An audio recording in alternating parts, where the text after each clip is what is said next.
Good evening, folks. What's going on? Good to see all of you. Dang, y'all been busy. What's up, Worst Elephant? What's up, Eva? What's up, RV Winkle? What's up, Satellite Sun? What's up, Arcane? What's up, Manic? Hi, everybody. Happy Saturday. I hope you're doing well. I'm doing lovely. I had such a good day today on so many levels, and I'm just... Even so, I'm very happy to be here right now. Relaxing after a family day. Basically, yeah, Aaron. Basically, yeah. Oh, yes.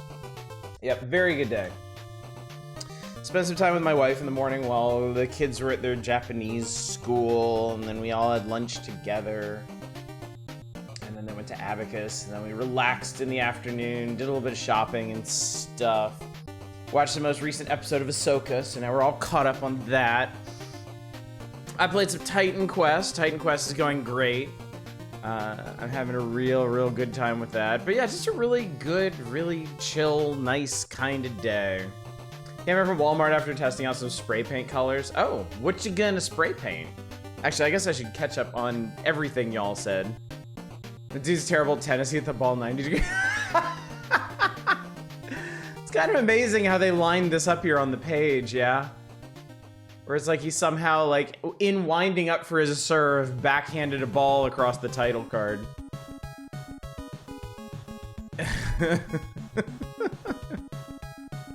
Decided to get myself donuts tonight, this morning, whatever. That sounds good. We have a cream filled one for me, thanks. Real, actual donuts. Manic sounds like Might and Magic 7's going pretty good for you. Yeah, nobody wants to be your castle roommate for whatever reason. I don't know. Maybe by the end of the game, somebody will want to shack up with you. Sadly, it'll be way too far after stream to share. It's a tragedy. I agree. I want them now. Oh yeah. I want 4-player doubles as simple just because unholy amalgamation for reasonably priced game points. Perfectly reasonable. Perfectly reasonable. I don't actually know anybody. I don't think I've ever known anybody who ever played like Game Boy multiplayer that I can think of. I don't even think my friends with siblings and Game Boys ever played Game Boy multiplayer, which is kind of funny. It's on the doors of Stone City can move in. That place is overcrowded. It is, isn't it? Yeah. That place desperately needs to clean out a few folks. Or tunnel some wider hallways or something. They need to do something down there. It's a mess. Sea Stars has some music remixes from The Messenger in it. They're fantastic. Oh, I bet they are. The Messenger had really good music to begin with, so. Sea of Stars looks like just an exquisitely polished game. Just incredibly beautiful. Good evening, Loretto Spiso. Good to see you. Glad you're here. Dwarves need to cull their numbers. They should have sent, what they should have done is they should have sent more dwarves down to handle the troglodytes. That would have thinned things out real fast. So they tried to tunnel down was not. Considering all the doors they have down in the Nihon tunnels, imagine how overcrowded that place was before they tunneled down there. My brother and I played Ultima Runes of Virtue multiplayer for about 2 minutes. I mistook his character for a monster and killed him in the situation deteriorate. How could things deteriorate from there? That sounds amazing. That sounds like just opening the door to all kinds of shenanigans. I'm gonna paint my grilled cheese size new mini PC. Might also paint a small TV. I'm looking for periwinkle colors. Also go for spring yellow and electric green. Well, that all sounds exciting. That sounds pretty neat. What's up, Shadows? Good to see you. Is anyone on these illustrations here happy to be playing tennis? I'm gonna say no. I suppose there's the possibility that serving guy is okay with the proceedings and just is really focused on serving. But all these other people at the ready, no. Absolutely not. The other person under the title card looks like they are trying real hard not to shit themselves until this photo shoot is over. The guy in the lower right looks like his face is melting and he's focusing all his mental energies on keeping it affixed to his face. And the other lady looks like a 1950s housewife. And you know their lives were hell at all times for all reasons, so. They're being held at gunpoint. Nobody is happy to be playing tennis, ever. Oh, you have an extra Blue Sky code? I wonder if I do, actually. I do. I actually have a Blue Sky code as well, if anybody wants it. If anybody wants to join the burgeoning new social media hellhole. Nobody is ever... There is clear consensus among chat. No one is ever happy with playing tennis. They're all suffering from tennis elbow in the pursuit of the top rank. You know, I don't know what tennis elbow is. I don't know how you get it or what kind of affliction it is or if there's a cure for it. If it's contagious, if it's sexually transmitted. I don't actually know much about tennis elbow now that you mention it. Blue Sky is pretty good. I mean, it's fine now because there's not that many people on it. Just wait till they get some more people on there. Then it'll be bad. Think it possibly time for me not to join other social media? Excuse me. Tickly nose. Shame the Sage thumbnail wasn't a special stage killing the bitrate.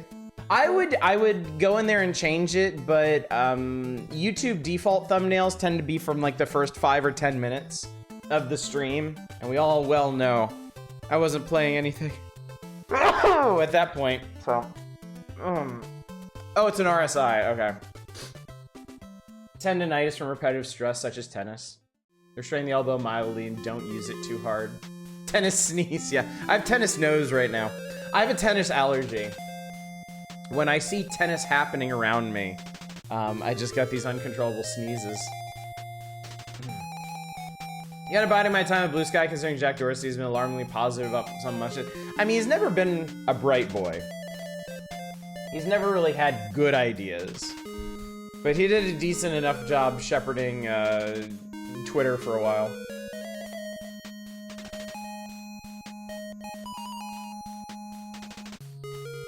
He seems a bit more equitable in his management, at least. Give it a while and see if it gets ruined the second it goes public. Yeah, I mean, that's fair. I don't know. I'm hoping that there's a new evolution in social media at some point. I'm hoping somebody in the wake of Twitter and all these other copycat services rising up, I hope somebody just comes up with something completely different. I hope we can take this in a different direction, honestly. Something with more accountability. Something where people can't just like hide out and shitpost constantly. I think would probably be beneficial. Something more akin to an actual public forum rather than an anonymous shit trough. No Nazis would be good innovation. I agree. I mean, they have the technology for that. They just decide to monetize their Nazis instead of, you know, punching them in the face. On one hand, I want people to just go back to Tumblr. On the other hand, I don't want people to rush back to Tumblr. Mastodon is too crunchy. Yeah, I thought about giving Mastodon a try, but the whole, like, server rules and server balkanization thing kind of put me off.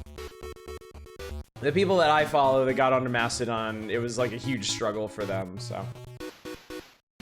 I'm just camping out on Blue Sky for now, so just in case. I'm never on the ground floor of any of these things, so being as close as possible to the ground floor on one of these is a little reassuring. My replacement social media I've kind of slightly been on is art focused. Instantly became less so Twitter for art and more for affinity without the awful management the second furries moved to it. Funny how that works, isn't it? Funny how that worked. So. But yeah. Oh God! Right before I'm gonna link this for you here, and then maybe somebody can link it on Discord. But PC Gamer did a preview of the new Star Trek game, Star Trek Infinity, and they made it sound really, really good. They made it sound super appealing in like the ways I want it to be. So I am definitely gonna get that. I'm definitely gonna stream it when it launches in October, and we'll just see where we go from there. Because it is exceedingly exciting to me. So. In other words, you can do the blue aliens in it.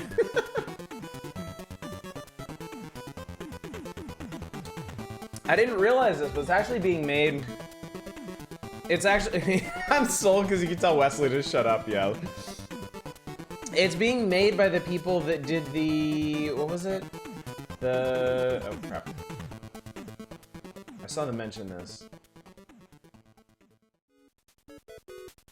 The Master of Orion reboot.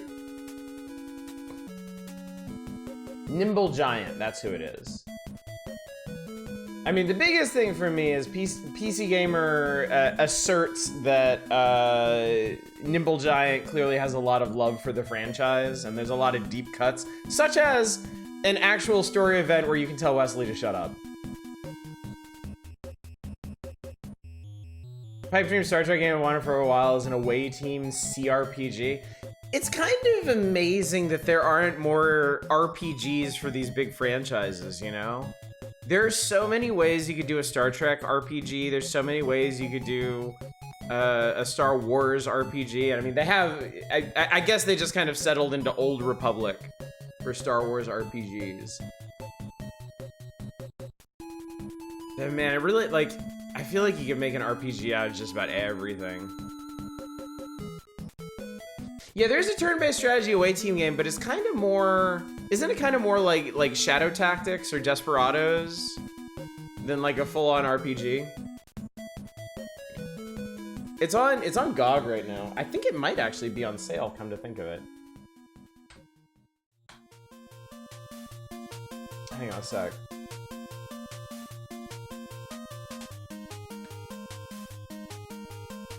It is, it's on GOG. Here, Shadows, check this out. I'm not sure how close that strays to what you're actually thinking, but there is an away team game. I think for Star Wars, because execs don't give them no shit about what writers can do because it's so distant from the main continuity. I don't know, honestly. I don't know what the story is with Star Wars, because I mean, it seemed like Knights of the Old Republic and then the Old Republic were pretty good deals for them. But of course, I'm not the one cutting the checks, so. Jedi Fallen Order is kind of an action RPG. I mean, yeah. Not gonna fall down that rabbit hole. There's an old game called Red Shirt where you're a red shirt on a crappy space station that is about to explode and you need to manipulate social media in order to find a way off the stage. I think that's on Steam, actually. I think that one's on Steam.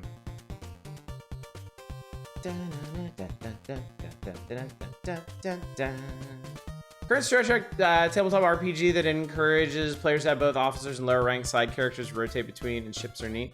Oh, that sounds cool. That's a neat take. So you're not just playing the bridge crew, playing the lower deckers too.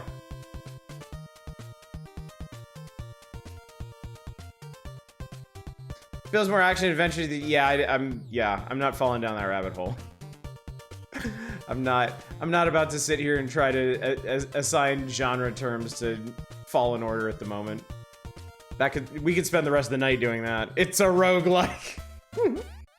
Recently learned about DS9's Cisco game. I'm amused by the detailed nostalgic sprite art. Oh yeah, actually there's a couple on GOG, there's a couple Star Trek games that I completely forgot about. Let me see here. Elite Force, Starfleet Command, Bridge Commander, Armada. There is a Star Trek Generations game that I think is a point-and-click adventure called Hidden Evil.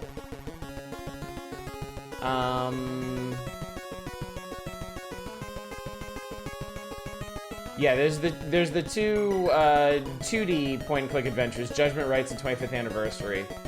There's at least, I think there might be, no, there's at least two Deep Space Nine games because there's like a 2D console platformer, and then there's a Deep Space Nine point and click adventure. I know. Is there a poop deck in the Enterprise? I mean, people can use the holodeck for whatever they want. It's just a version that's pretty bad. Imperial Guard 40k RPG also has you make a squad mate NPC for each character for redshirt deaths and to flesh out the squad. DS9 action game, there's a weird tie into a set of novels. DS9 Harbinger. Was Harbinger, there's like a DS9 FPS. Is that it? Star Trek Deep Space Nine Harbinger. Maybe. Oh, Harbinger was the one that came in the weird, like triangular box. Not like the weird, not like the IDOS box, but like I don't know if it was like Cardassian style container or something. But yeah, that was a thing. This is a shooter, I know that much. Yeah, that was it. The box looks like when the orbs of the prophets come in. Yeah. So, excuse me, Bajoran. Star Trek Away Team game isn't that far away in aesthetics. Kind of think of basically an Infinity Engine CRPG, but Star Trek. Yeah, unfortunately they never did that. It would have been a great fit, but they never did. There's also a Star Trek FMV game. Yep.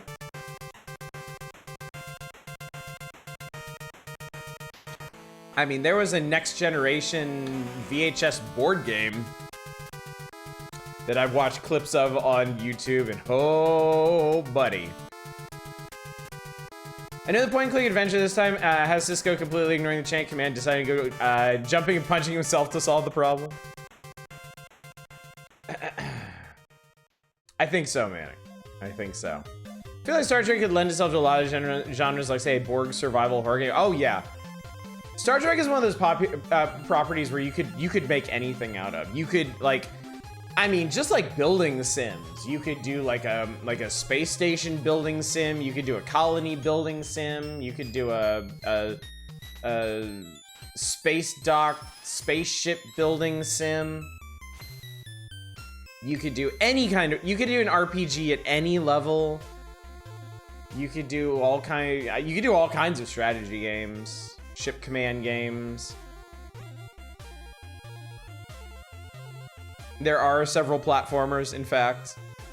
Top-down action games. Shit, I think you could probably get away with like a kart racer style game, like in the setting, like a canon kart racer game. Oh, you could absolutely do a Star Trek trade. Oh my god. It's like a Star Trek Ferengi simulator. Yeah, you could do Delta Flyer racing. Tongue-in-cheek Ferengi game. I want a Ferengi game in the model of the Tingle games from the Zelda series. That's all I want. Yeah, there's plenty of like horror stuff you could do. You could do like mystery games. You could do hidden object games. You could do a game where you're in a away team going down to different planets and you're trying to. No! I've got it, chat. I've got it. Holy shit! I've got it. You could do a Star Trek hidden object game where you're basically like in Lower Decks, you're on a ship doing like second contact, except you're cleaning up all the garbage that the first contact away teams left behind on the planet. So it's like a point and click adventure where you gotta click on like lost pads and like phasers and stuff on all these like alien planets and like cowboy planets and like 1920s gangster planets and stuff. Okay, but the story for the hog needs to make absolutely no sense. No, Zem, I just came up with an in-universe justification for it. We can do this.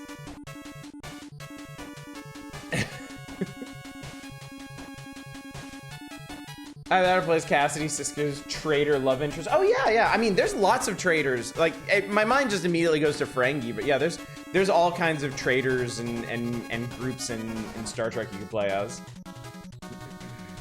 Games are a very inconsistent quality, but sometimes I'm kind of jealous of the pure quantity and variety of Warhammer games.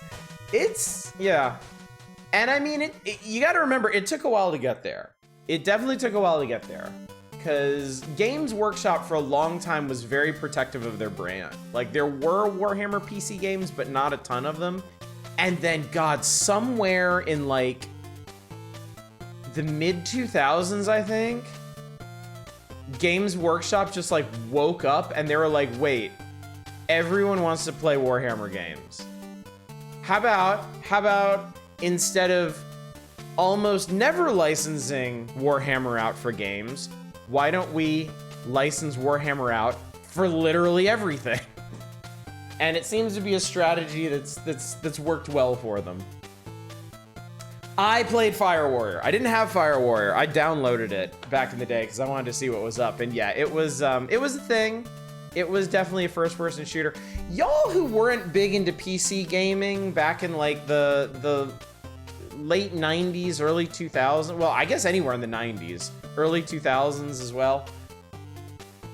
Man, you have no idea how many middling offshoot first-person shooters there are. I mean, there's so many good classic first-person shooters from that era, you don't need to pay them any mind. But I'm telling you, for every Doom or Duke Nukem, there are 10 Tech Wars or Fire Warriors. There is a lot of garbage out there. Fire Warrior got a kind of insane amount of buzz in PS2 magazine, which is hilarious to me, considering it's Fire Warrior. Back in the 90s when they made the Frontier games, the sequels to Elite, you could buy a shuttle. Didn't have the tonnage to fit a warp drive, so you could do shit with it. Oh yeah, Corridor 7.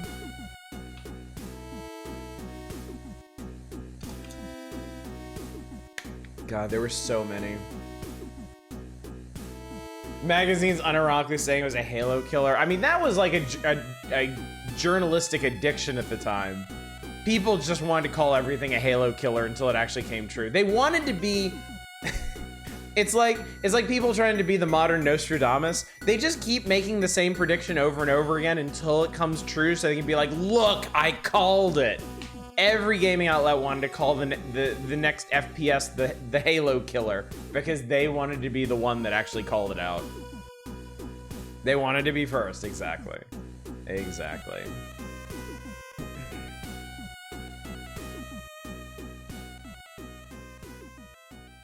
Was there ever a Halo killer?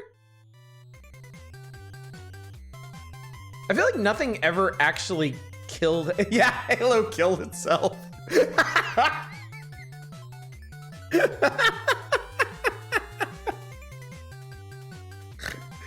Made me snort, chat. They have also thread Top Rank Tennis as a Halo killer. Yes, I'm calling it now. From the year of 2023.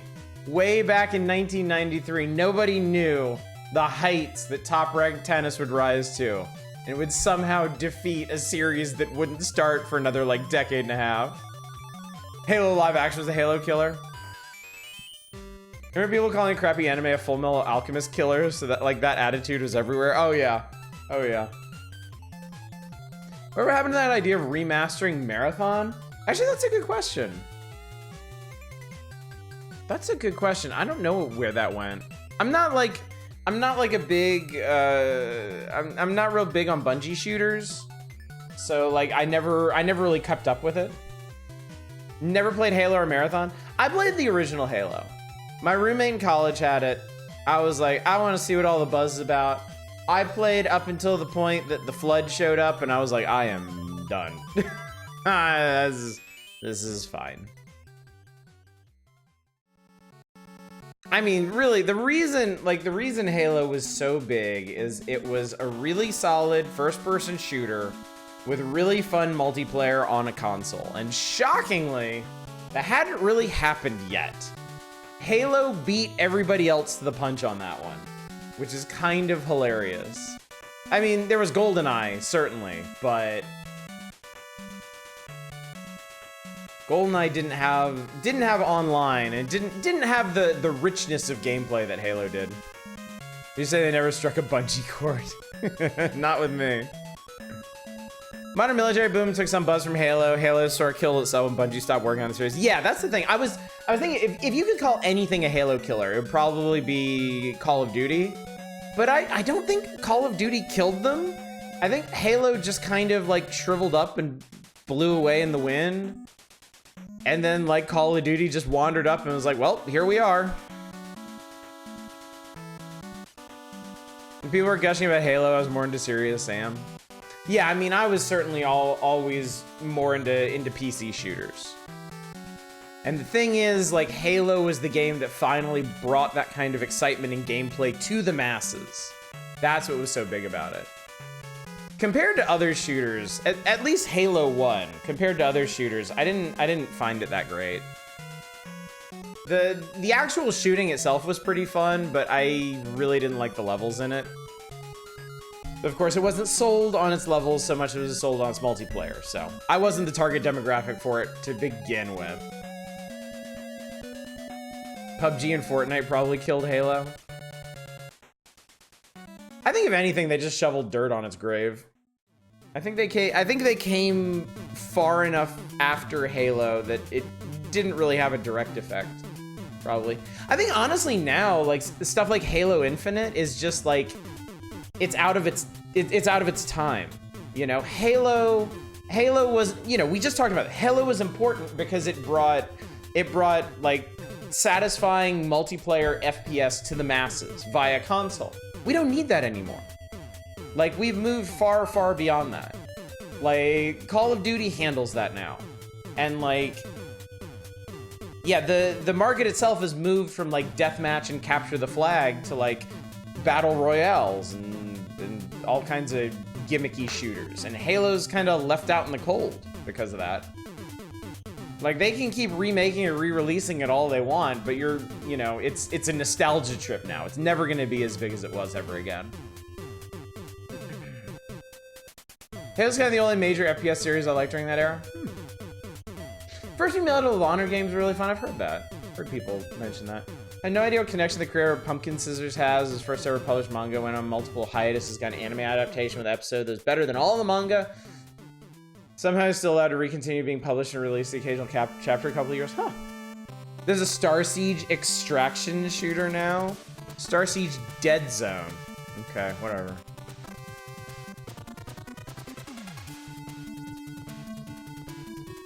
There's an old Flash game where you had to add a pile of grenades underneath a Warthog instead of launching it. I used to play that. That was really fun. Yeah. Even Battle Royale seemed to be kind of fading. Yeah, I think...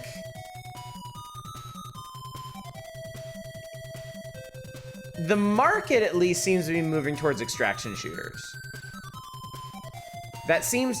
that's what the market seems to believe the next big fad is. I don't know if it actually is. I haven't been paying attention to big trends on Steam or on Twitch lately.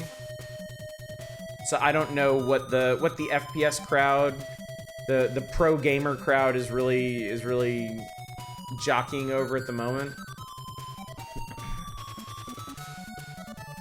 I never really get into Call of Duty. I didn't like how they designed their campaigns, and then they jumped as far as possible and embraced right-wing bullshit. Tarkov ever gets finished, they can make a killing by getting in early.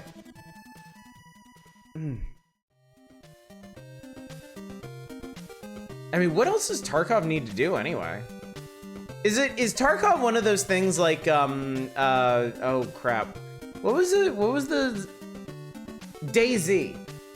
Is Tarkov like DayZ, where it's just like perpetually in development because the people developing it just can't ever be satisfied with what they've made? Pretty big with a niche. I wonder if it was a bit too inaccessible for mass audiences, how harsh of a death penalty extraction shooters are built around.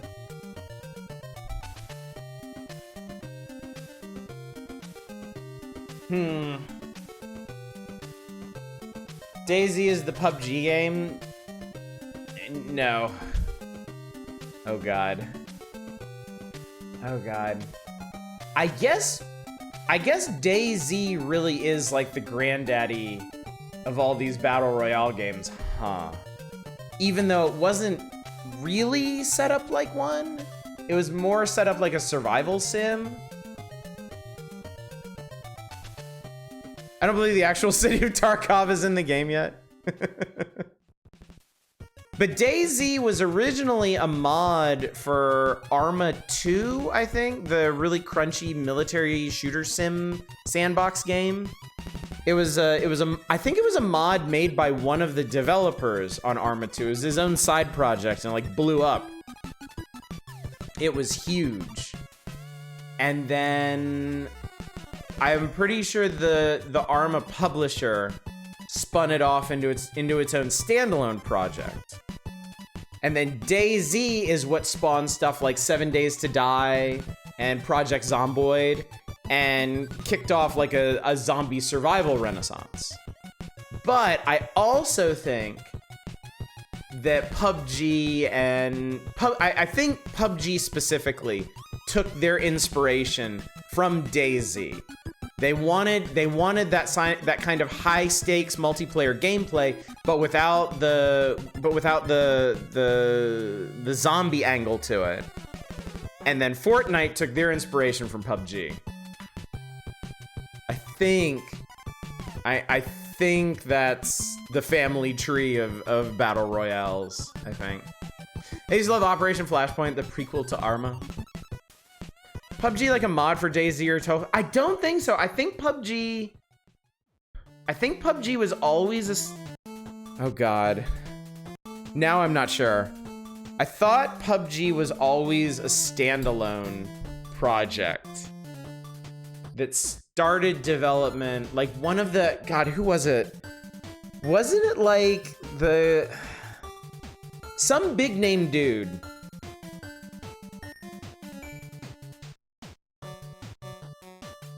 Some big name dude in the online multiplayer scene started putting PUBG together, and then I think they got a publisher behind him. And the culling turned into a game show, and then shit the bed so hard they shut the doors. When FPS was kind of sad, never took off beyond the initial buzz. Splitgate, sort of Halo-y, bad portals, incredibly fun. That's the thing. Once the market gets crowded, it's hard for new ones to find a foothold, especially if they go against whatever the big trend is. Like, it really seems like online shooters, you really can't push back against the tide. Like, if you want to make an online shooter right now, it needs to be an extraction shooter and have some kind of unique gimmick for it. If you want to make an old school like Quake World style like deathmatch game, it's gonna fall flat on its face. Like, you just can't do it. Sorry.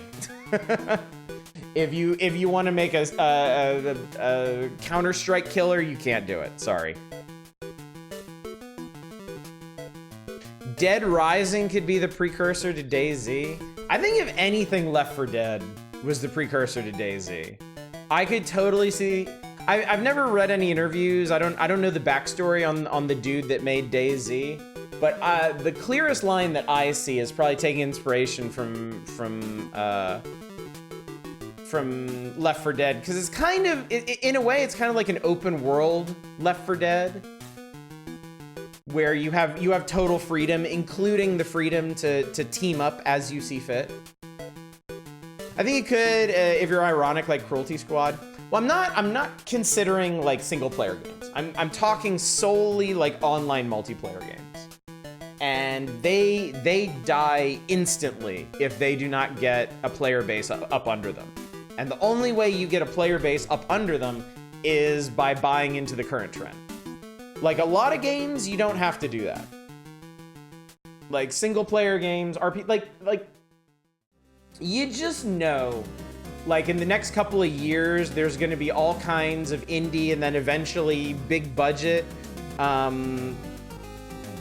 games, like RPGs inspired by Baldur's Gate 3 because of how big that was.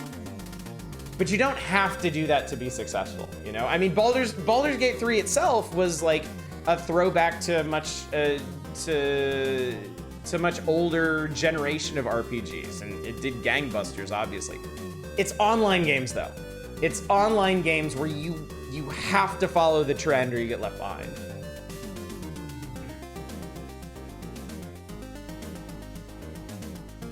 Daisy is immensely PvP. It's like Left 4 Dead, but mostly against other players, because generally speaking, the zombies are not the main threat.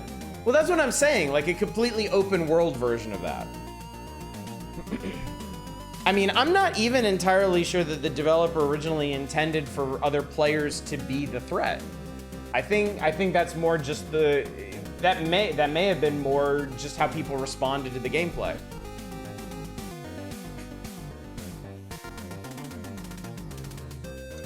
They got a bunch of shitty Western Dark Souls, yeah. Kind of can't wait to see how Baldur's Gate 3 influences other games. It's interesting, isn't it? Like, there's always like any big seismic shift in the game industry always prompts a whole bunch of imitators and love letters and homages and follow-ups and just people trying to bandwagon on there.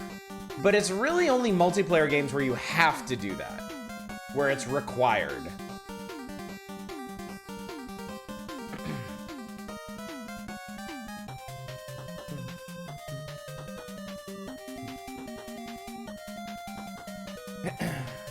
I'm really just killing time because the magazine isn't particularly inspiring at the moment. But you know what? We could jump into this and just kind of like glide past the rest of the Game Boy games if this isn't tickling anybody's fancy. Because I can't imagine top right. Yeah, skip tennis, kind of. Yeah. Why don't we go ahead and get into it, chat? Let's flip the page. Let's do that. I mean, if nobody's gonna request it after 40 minutes, yeah. Yeah. Okay. Top ranked tennis. Sweat drips to your forehead as you peer across the net. Tennis, anyone? No, I don't think so. It's a tennis game. And there's chess. You can play chess. Multiplayer games are the biggest draw too, because you can theoretically keep a perpetual market. Even in an incredibly vague way, like how Dez took Breath of the Wild stamina wheel. You can't skip chess. Can't skip chess. Sit down, Manic. There's chess to be played. We've discovered the top-ranked tennis killer. It's boredom. Is that a Freudian moment where I mix flip the page and skip tennis and type flip the flip the penis? Pawn promotions Nintendo Power trying to teach his readers play chess from scratch. Look at this Mega Brain Chess. Drive yourself crazy. Oh my god. If you mastered all 14 skill levels and need that extra challenge, the new Chessmaster will hide the opposing pieces. It takes good chess playing skills to beat the computer when you can't see the pieces. For a super challenge, you can hide all the pieces on the board.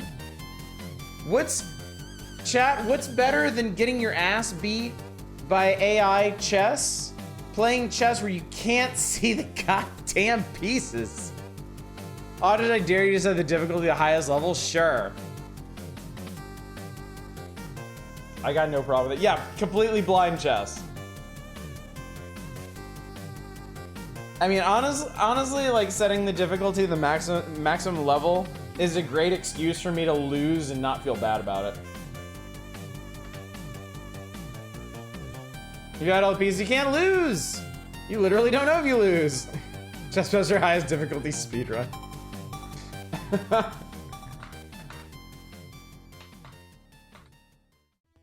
All right, let's get into it. Let's do it. You want to do it? We'll do it. Some people play chess entirely in their heads, as long as they tell you the moves, it can be done that way. See, that's crazy to me. I can't imagine. That's kind of nuts, if you ask me. Anyway, I don't really have anything to remind you of. Community night was last night. If y'all want to go ahead and start organizing for next month's community night, you go right ahead. We're gonna do the GBA request night next Friday. Other than that, it's a perfectly normal week. Might and Magic, Might and Magic, Might and Magic, Power Hours, GBA request night, Power Hours. You can submit a Spooktober game for consideration for next month's Spooktober activities if you want. If you haven't already. New Chessmaster the. Alright, Music's. Alright, Cosmic Wars. I need you to sit the hell down. Shut the hell up. We still doing a community night next month, or are we sticking with Spooktober? So Spooktober, the decision was made for next month Spooktober festivities are mainly going to be Monday, Tuesday, Wednesdays. It's mainly going to be full playthroughs of things. I may co-opt some Fridays to do spoopy variety nights, but other than that, the power hours are not being preempted except by Star Trek. Star Trek is going to throw a significant wrench into our Spooktober festivities. We'll see what happens there. It depends on how interesting people find it. But yeah, I'm totally open to an October community night, and it does not matter what it is. It doesn't have to be spooky. It doesn't have to be on brand. It can be whatever the hell y'all want.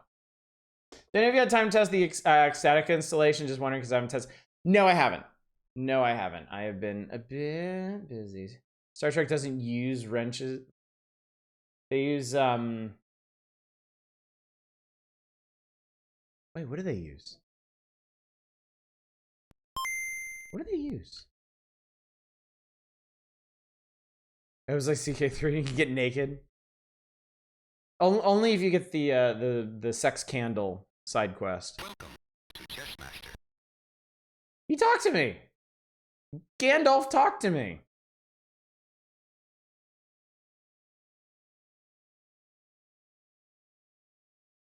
Sonic screwdrivers.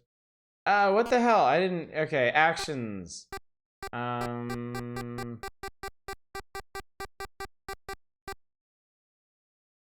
Wait, no, I want to.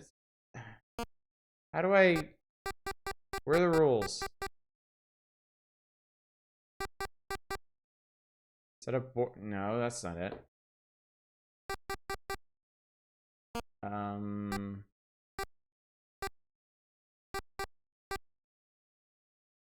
Star Trek uses great. No, what's their not their scanners.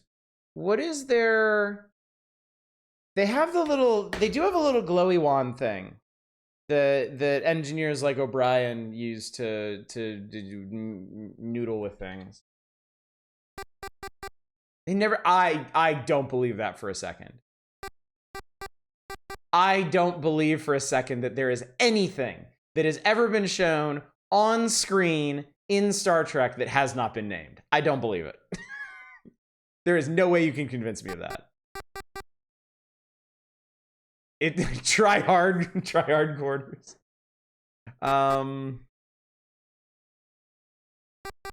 Maybe is it?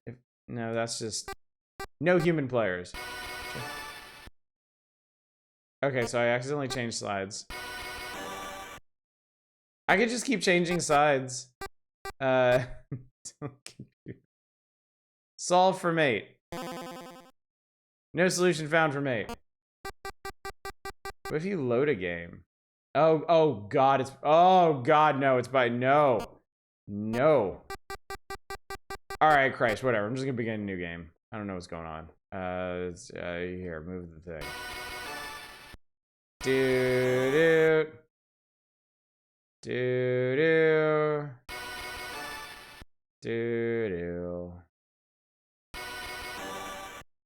da-na.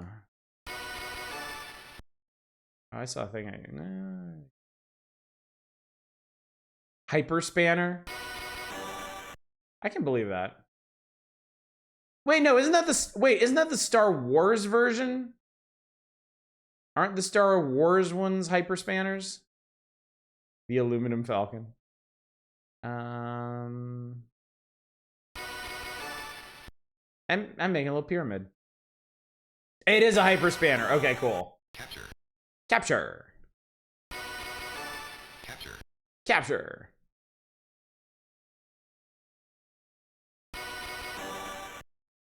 Check. Game with receipts.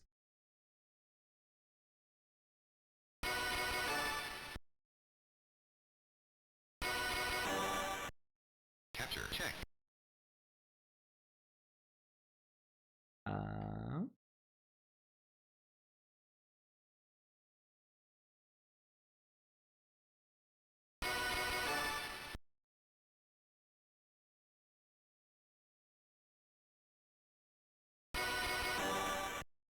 Capture.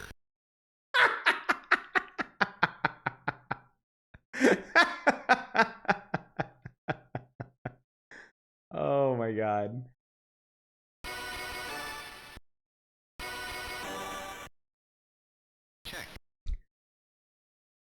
This is really funny.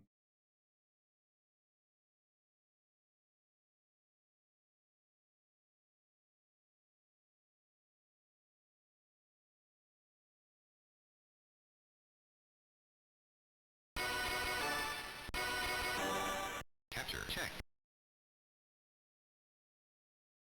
I'm playing the chess. I'm playing all the chess. Playing as much chess as can be chessed.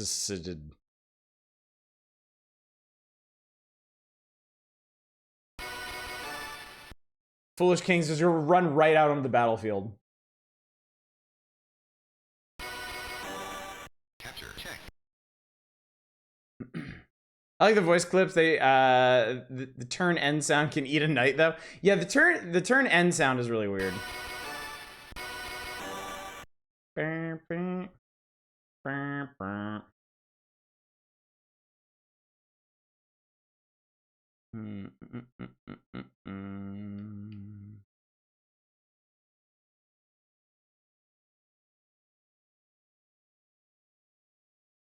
Hang on, I see where he's gonna put that.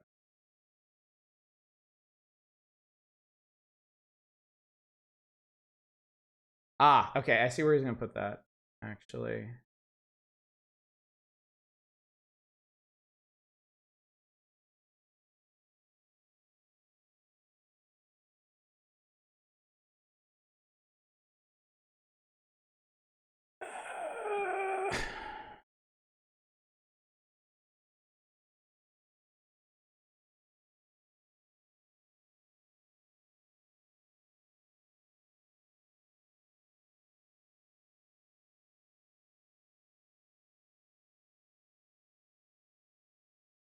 Okay. She's a mega brain chess. My brain is not mega enough for this.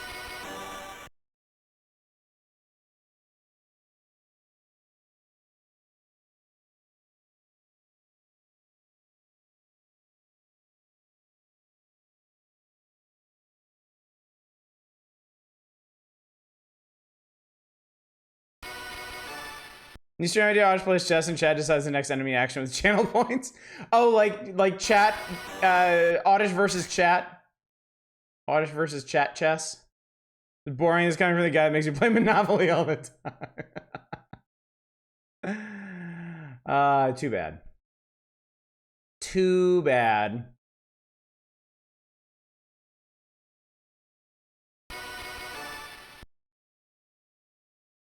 I know what happened now. Capture. Yep.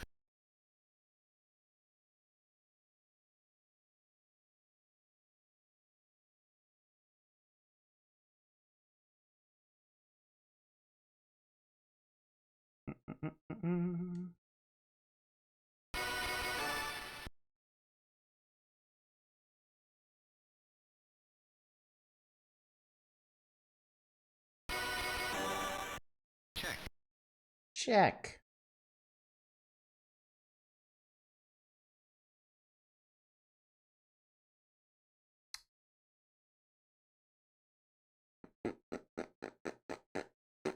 Having fun watching Oddish get his ass beat by a Game Boy. This is what people sign up for. This is why people are here.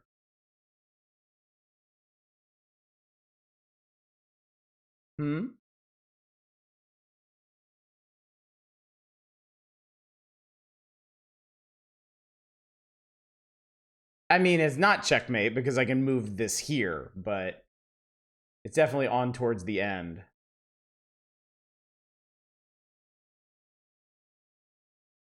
Go ahead and do that. What's up, Boot Blacking? Check. Well, chat wanted me to play on the highest difficulty, so that's obviously what I'm doing.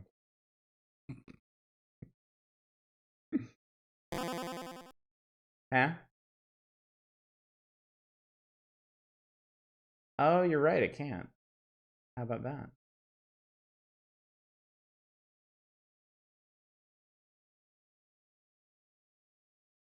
I guess their version... Okay, I guess they mean this. Capture. Check. Checkmate.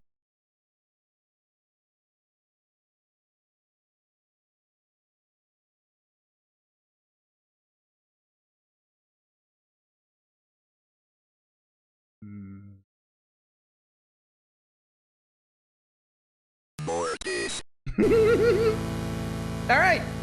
You want a chess speed run? You got it. There you go, chat.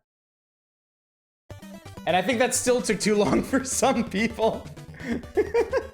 You can make a really funky remix with the voice lines. You could, couldn't you? You absolutely could. Well, chat, we had that much fun with chess and didn't even have to turn the pieces invisible. How about that? If it wants to know Odyssey Elo, I'll give you a hint. It's got a 6 in it and not much else. I don't know what y'all were expecting. Like, my 7-year-old beats me in chess.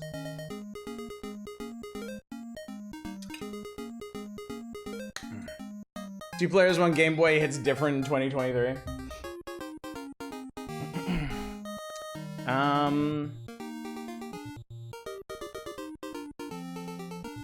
So yeah, I guess there was a Chessmaster game before New Chessmaster. And according to this, the new Chessmaster thinks faster.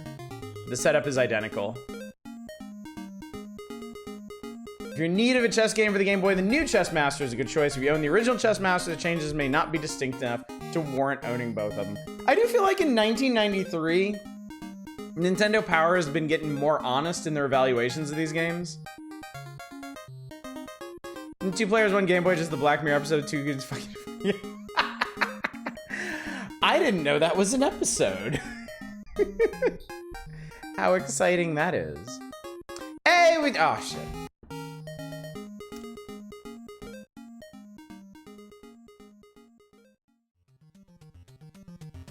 For the briefest second, I was ready to celebrate getting to Counselor's Corner. For the absolute briefest second.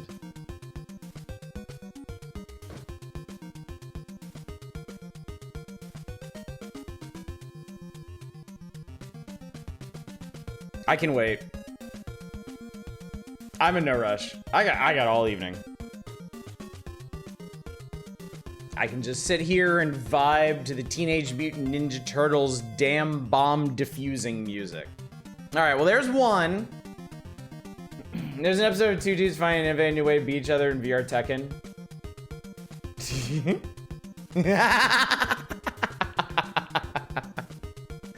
You know, I think the really interesting thing about the Power Hours now is I've discovered just how disrespectful some people are of other people's time.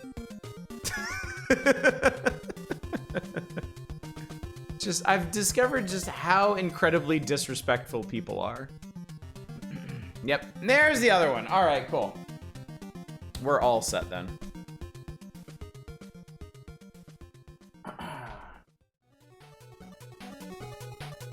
God, I hope there's some actual fun games on the next page. God, please. Streaming is all about wasted time. You can't disrespect what's already disreputable. Play it for 5 minutes. I don't give a shit as long as it hurts.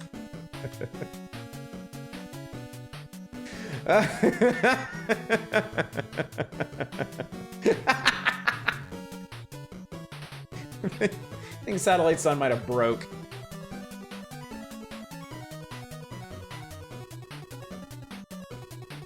That's the problem, it doesn't hurt.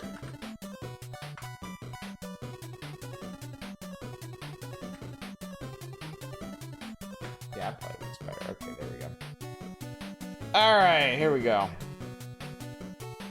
Here we go, here we go, here we go, here we go now. Is that this world the same as another world? Yes. Yes.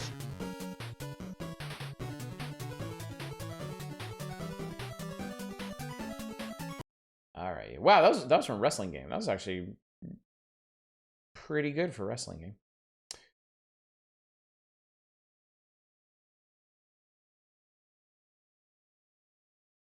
Oh, Acclaim. Also, I'm sitting with this on while I play a dungeon crawler on Switch. Time's already wasting. Well, at least you're being efficient about wasting your time. Hi, kids. Hi, kids. I don't care what the story is. Go to hell. Could be worse when we're on the stream, wasted otters going off on Rob and George for like 2 hours. That wasn't a waste of time, though. That was intensely therapeutic. I needed that. I needed that in my life so bad. Oh, I actually pulled this music down. I'm not being merciful on you fuckers. What a waste of 1,000 points. Give a hoot! Read a book. Krusty, do the... What's your fucking... What's the... Oh, God. How do you... Oh, there we go. You actually have to...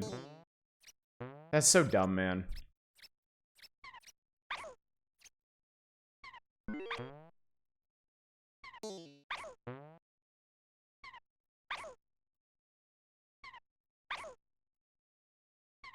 Like his pie throwing animation?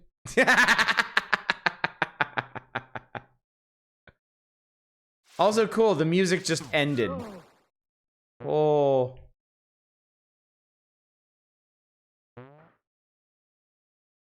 Rusty, what the hell do you want?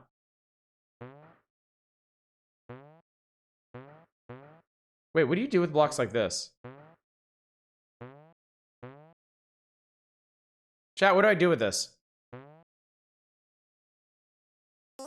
Oh. Okay. You gotta hit the pie button. But I think you have to hit like down in pie or something. Hey! Oh, kill me now.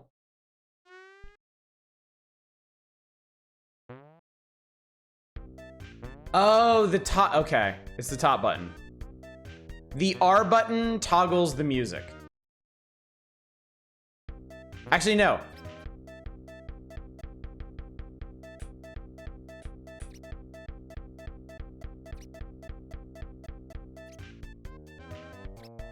It's not a toggle. The L button turns off the music. Just straight turns it off completely. And the R button starts the music.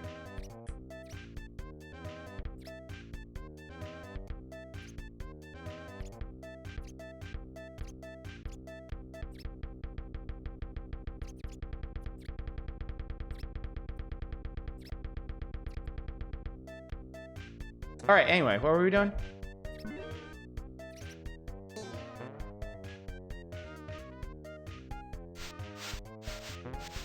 Amazing. They knew the music was so bad they mapped a control button to shut up as the command. That mean mug would be a good emote. I got a cup of crusty stuff. Not a waste of points, we got that face out of it. Oh, my head. Oh, everything sucks.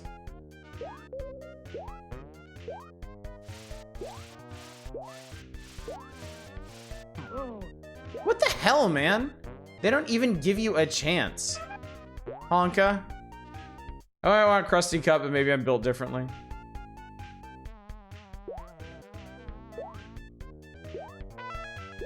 Amazing, I got a 1-up.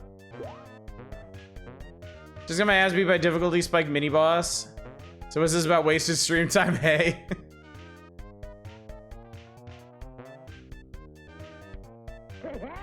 Hey, I regret everything.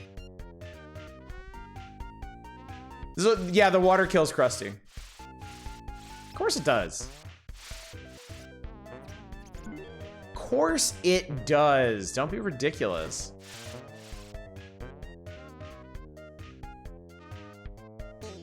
All right, well, that's super exciting. I'm just gonna take on faith that that's gonna work out. Ow, fuck off, Sneck.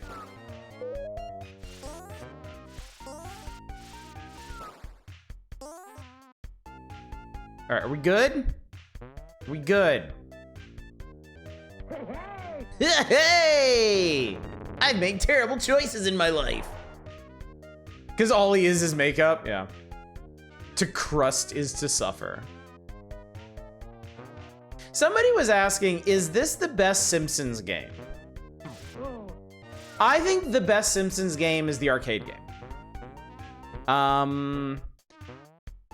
If you're talking console, huh, that's interesting. If you're talking console, it's probably the best Simpsons game that I've played, honestly. And I mean, make no mistake, it's because the Simpsons games are dog shit. It is because they are, by and large, absolutely terrible. See, I've never played Hit and Run, so I can't say. I can only comment on games that I played, and I have beaten the arcade game.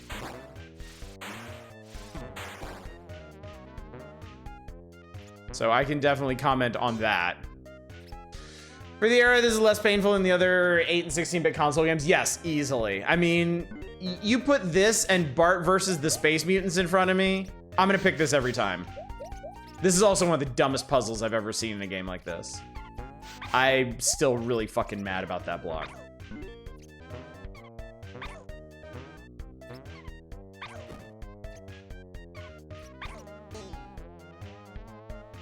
"12 years long, 2 lanes wide, smells like a steak, and seats 35. Okay, here's a question, chat. Here's a question for you. Which is worse? Bart versus the space aliens or Bart's Nightmare?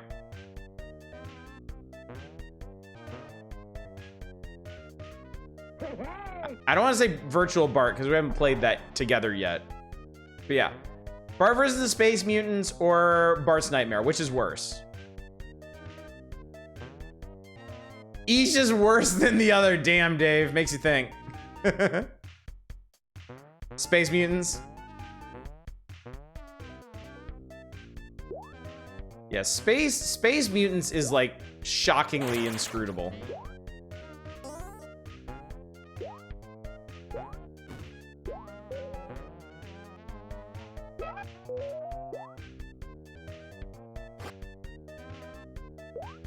Why am I collecting all this Krusty merch? I am Krusty. Whoa, that was neat. Oh my god, what the hell is this? I think I found a... I must have found a bonus area or something. Honka. Krusty loves this merch. Doodle-deedle-dee-doo.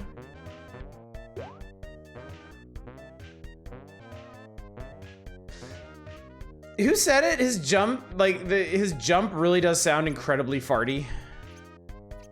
Like, incredibly farty.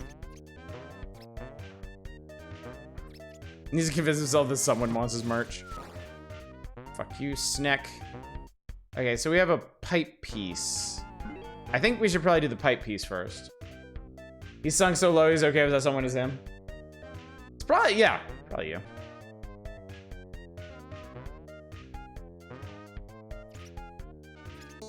There we go, I fixed the pipe. Oh, we need to do this, don't we?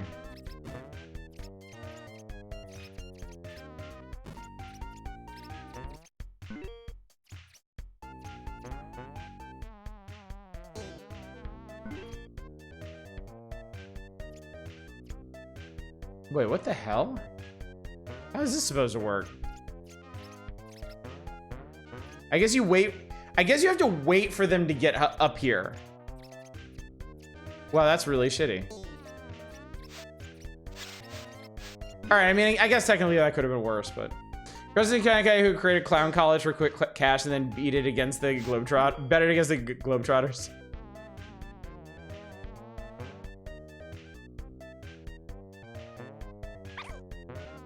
Oh, we got it. Okay, cool. We're good.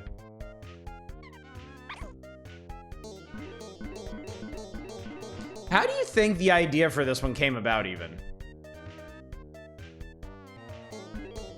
Like, in the vast array of possibilities for a licensed Simpsons game, like, who the hell thought...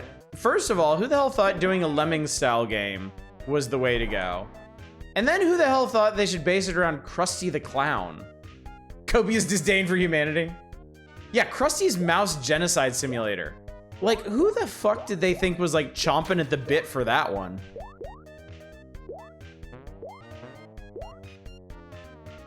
Oh, this is... Oh, okay.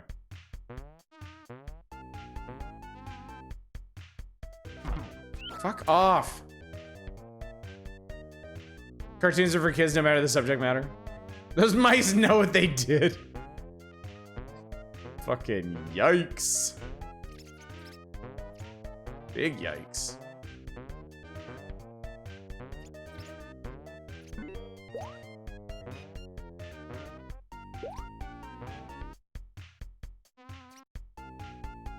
Wait, where am I taking you guys? Where's the machine? Wait, where is the machine? I love not being able to tell his background was foreground. That's my kink. Oh, I forgot there's fall damage in this. What the fuck, man? This started the design process as an itchy and scratchy game. Oh, I could kind of see that. I could maybe see that. Not that that really makes it any better, honestly. Okay, there's the machine. Okay, so I need to get them over here. Okay. Glad I checked that. Because I'm pretty sure if you put the block over here, you got to reset the entire level. You just screwed the pooch. Before he went back to his home planet. Yeah, the same thing that happened with GBC South Park being a Lost Vikings clone, where they literally just had an unrelated, unreleased game lying around, did a sprite swap and released it. I mean, that's always a possibility. What's up, Ms. Roy? How you doing? You're just in time for Krusty's goddamned funhouse. I'm sure you're thrilled. Just as thrilled as we all are. Yeah, pretty good. What is this crap? So for whatever reason, the Simpsons rights holders decided that the thing that they really needed to expand the brand was a Simpsons themed sort of Lemmings game starring Krusty the Clown on every fucking system they had. So yeah. All right, I think we did it. I think we did all the, wait, was this open before? I don't think so.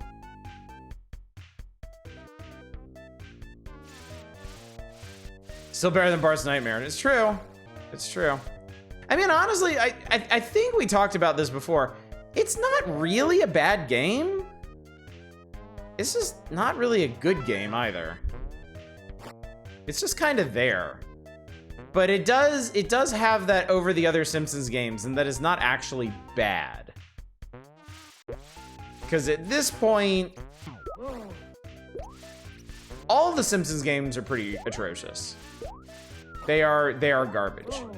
Bart versus the Space Mutants, Bart versus the World, Bart's Nightmare, Bart Escape from Camp Deadly. Yeah, I think we did it. I didn't even realize this one was timed, but I think we did it. Right? Are they still? Yep, they're still working their way down. Jesus Christ, it's gonna take fucking forever.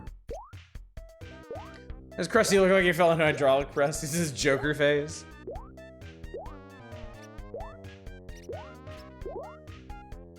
I just realized at some point eventually Ash will fall into Endless Mario versus Donkey Kong Hell. Yes. Yes, I have that game. I have that game. I have played a ton of it. I was pretty good at it. I don't remember how far I got, but I got real far into it. Okay, we're just gonna wait here until all the rats die. Hey! This is why they chose Krusty, all the Bart games suck. I mean, it could be, yeah.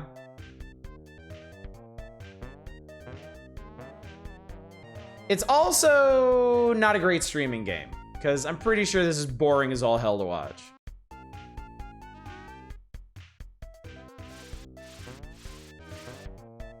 Oh.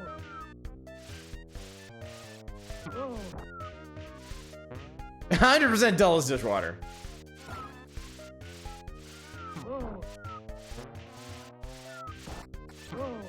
Oh god, I'm out. Oh god, I'm out. Oh sweet Jesus. Okay, oh, I'm dead. Death is certain. I yearn for the embrace of Monopoly to reinvigorate me. Down some NyQuil a few minutes ago, I don't think I needed to. Wait, I still don't have, wait, what? Also, I have no idea how health works in this game. Yeah, I'm just gonna, like, damage boost.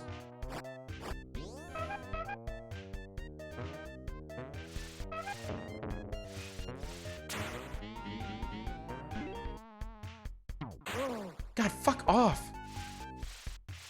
Doesn't restore your armor, this game is shit. Well, if we're being honest, this game is shit for lots of reasons. Oh, wait, I'm stuck now. Okay, cool.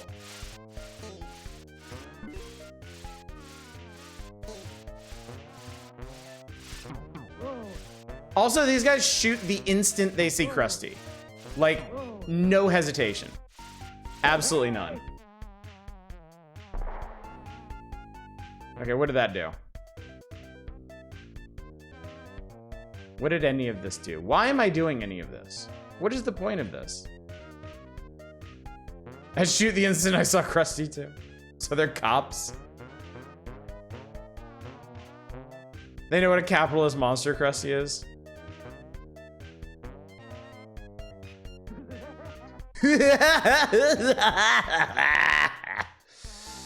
Krusty's clearance code word for excellence to Bartman. So guess what, chat? If we ever play this dog shit again, we can skip straight to World 2. Just remember the code Bartman. Not Fartman. Bartman. All right, yeah, I'm done. That's enough of that. We got more garbage we have to play too. Bratman, got it.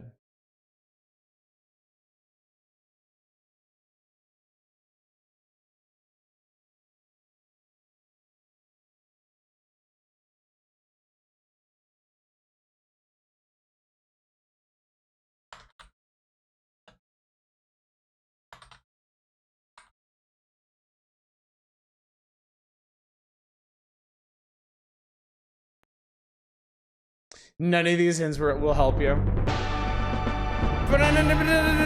Jesus God, why is this so much louder than the last game? Holy fuck. Chill out of this world. Good God.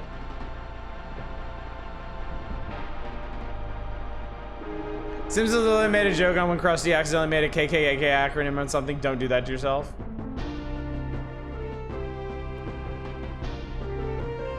You are going to die a lot. Oh, we've played this before.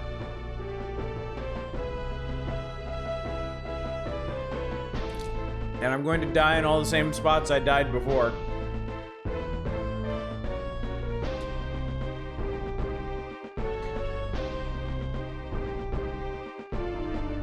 I like how we all accepted there will be a next time. Unity amongst chat is so rare. Like, even when seemingly everyone agrees that something is just an irredeemable waste of time, somebody's still gonna request it. Intro scroll is not in the PC version. Ah, had to show off the Mode 7 graphics while they could.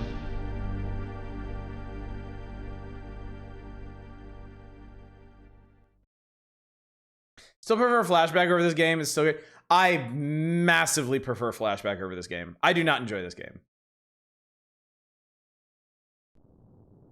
I understand this game is important. I understand this game is a landmark. I don't enjoy playing it even a little bit.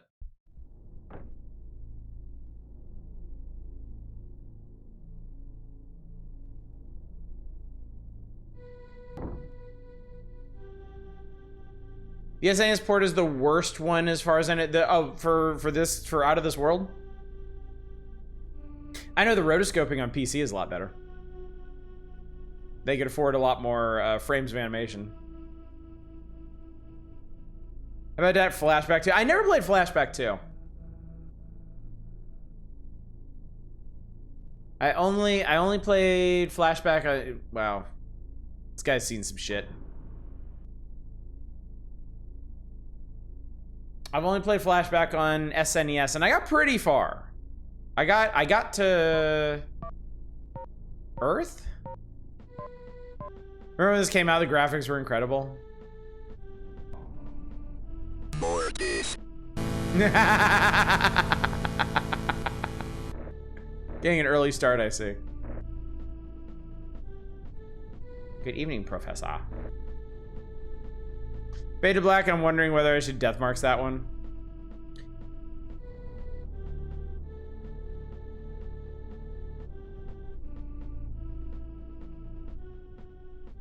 I like his little 3D Windows 3.1 interface that then immediately goes back to DOS.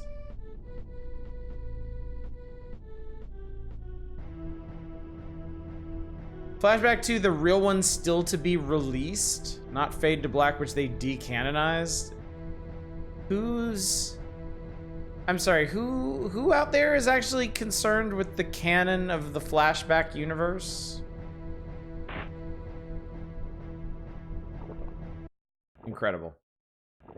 Truly incredible. Experiment will be again in 2 seconds.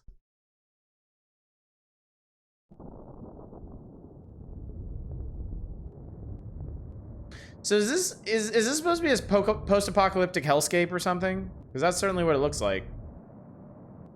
Motherfucker is drinking a V8 in space.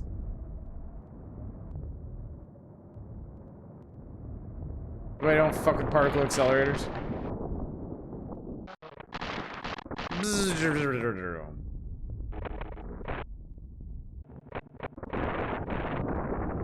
I don't know, man. Maybe sitting right in front of the particle accelerator wasn't the best idea. What's up, Balloon Eyes? Possibly the same singular guy who cares about the plotline of the Dying Light games. Yeah, okay, great. Yeah, let's do it. Okay, great. Sam Beckett never returned home.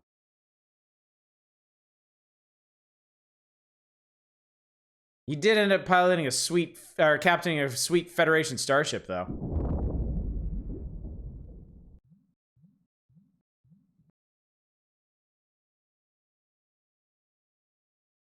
Okay.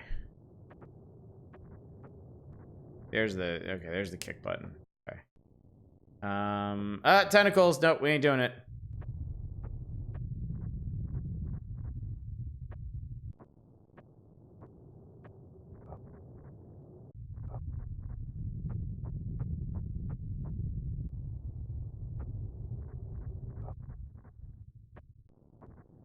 Its attempt to tell a story with little no spoken dialogue, though. Apparently that influenced Eco a bit. That kick, though.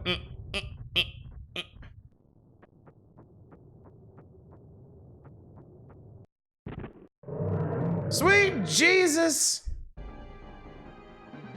Run, Lester, run! Death is certain.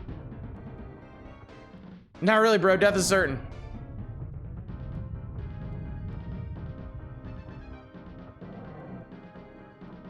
Jump, buddy!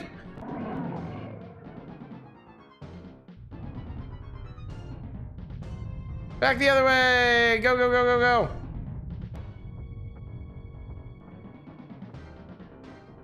Oh God, here he come! Here come dat boy!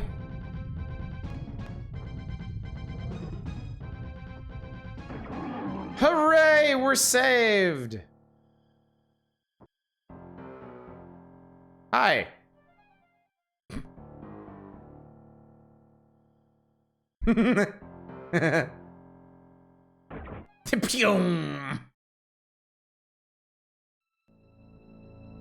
Eco count as a 3D cinematic platformer? Definitely of early Tomb Raider is basically a cinematic platformer in 3D.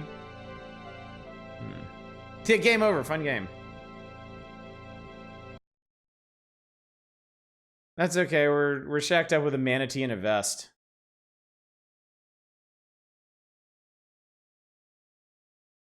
All right, come on, let's do this.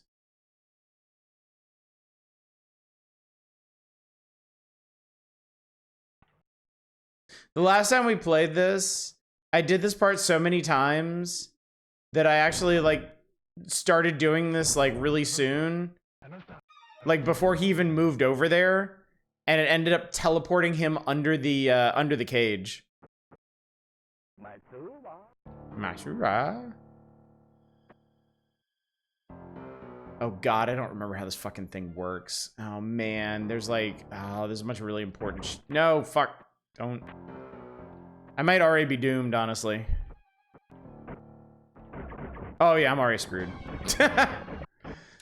Endief alert! Brace yourselves! Wife told me I was under arrest for being too good in bed. After 2 minutes, all charges were dropped. Oh my god.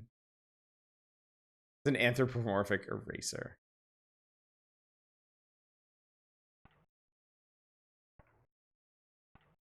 I'm curious how the SNES is handling this sequence because it runs really bad. Anista. His name is Hugh, last name Mungus, last name Man. Button you use to shoot, and you can hold a charge and make a stacking shield, and you can hold more to make a shield killing beam. Unfortunately, I think it's also the run button. So sometimes I just end up shooting for no reason. Oh, wait. I need to... No.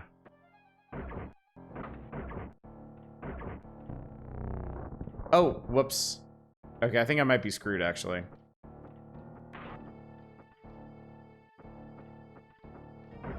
No, dude, stop it. God damn it. Oh, wait, there's a separate run only button.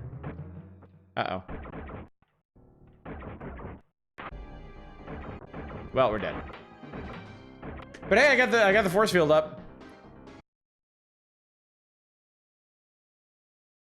You first see me, you'd be like, oh, the humanity.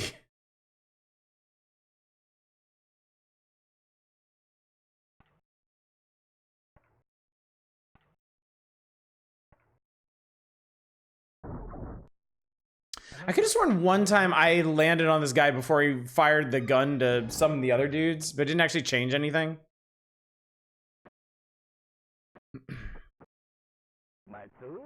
Matsuruba. Maybe do the cage thing every time is brutal. Oh, that's the least of what this game does.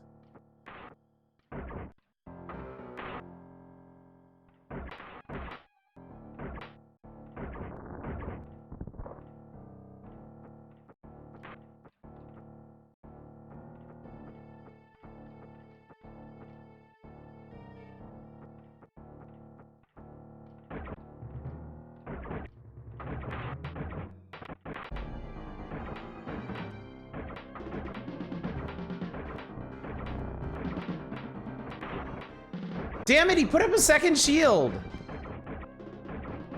Oh, wait. Am I supposed to just blow through the door there instead of waiting for my buddy to get it open? I know you're supposed to use the big blast to blow something open.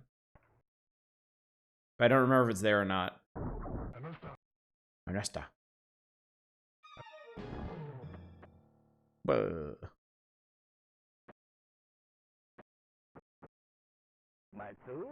Matsuruba.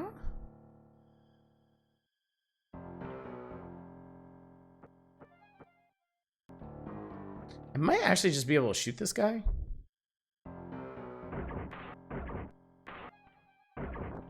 Yeah, okay. There we go.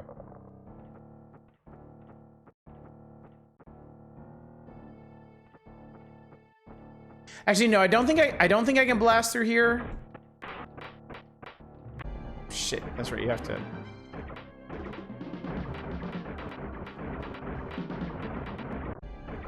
Cool, okay, great. Supposed to let him open the door, you shield up and take a step forward to your gun is pointing through the shield so you don't shoot your own shield, right? Okay. Okay. The crumble of dust sound is so satisfying. That is true. That is true. Aesthetically, there's a lot to love about this game. Mechanically, there absolutely isn't. Oh yeah, I squished him before he summoned the other dudes. You also stack your shield a few times to make it last longer? Okay. Play the remaster, which apparently had twice as many checkpoints. Is still annoying, but man, this is brutal. Yeah. This is a viciously unkind game.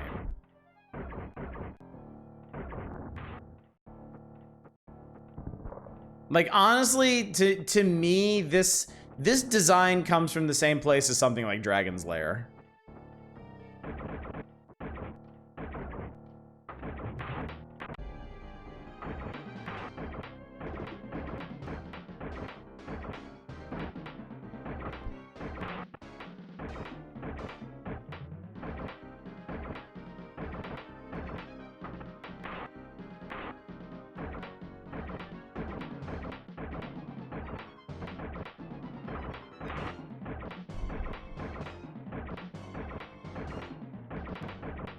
I guess I have to kill that guy.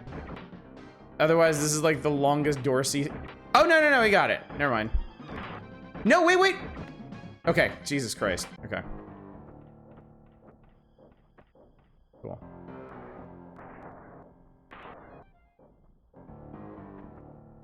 You can see... Oh, yeah, you get a neat view of the alien city out here.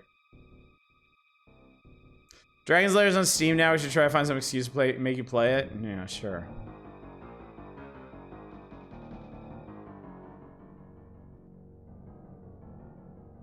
The game is identical to me. I like Celeste and Super Meat Boy where I have to learn how to complete a certain screen properly, and yet I like playing this one more. That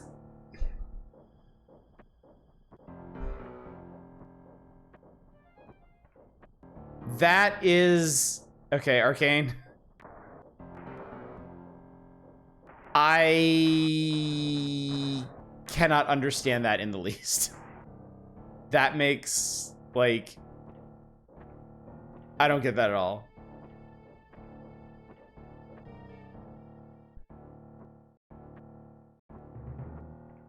Oh, I have to... Wait. I think if we go down again... Yeah. Like, the charger's down there or something.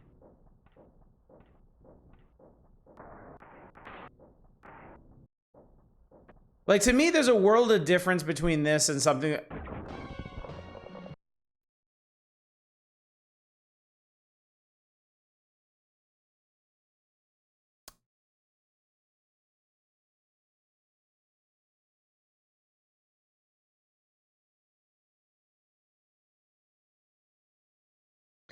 There is a world of difference between this and something like Super Meat Boy or Celeste. I mean, the main thing is, while Super Meat Boy and Celeste are difficult, they are not technically trial and error. There's nothing reasonably stopping you from first trying any of the levels other than just like the difficulty of the movements necessary. Whereas this, I think we just had a sterling example of something that you couldn't reasonably have known in advance. Oh, look, this guy should... Okay, cool. Cool. Essentially experiencing failure over and over again while incrementally learning what doesn't work and what does. This game doesn't have spikes everywhere and require twitch reflexes. On the other hand, this has worse checkpoints. Yeah, I completely disagree with that. I could not possibly disagree with that more.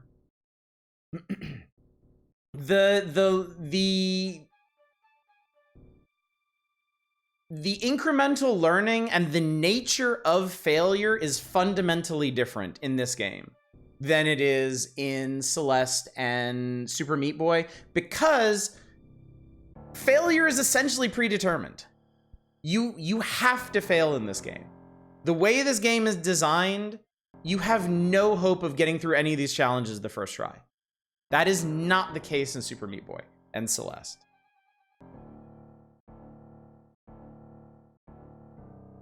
Then again, I suck at Celeste and Super Meat Boy. I mean, yeah, I can understand how it can feel that way.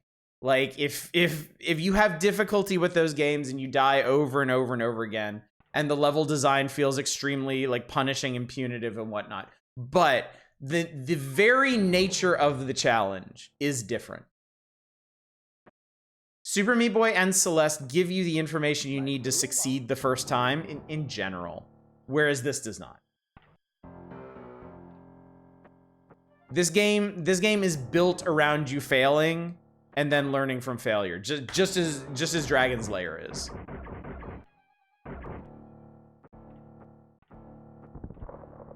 There's also a fundamental difference in how much freedom you have in Super Meat Boy and Celeste.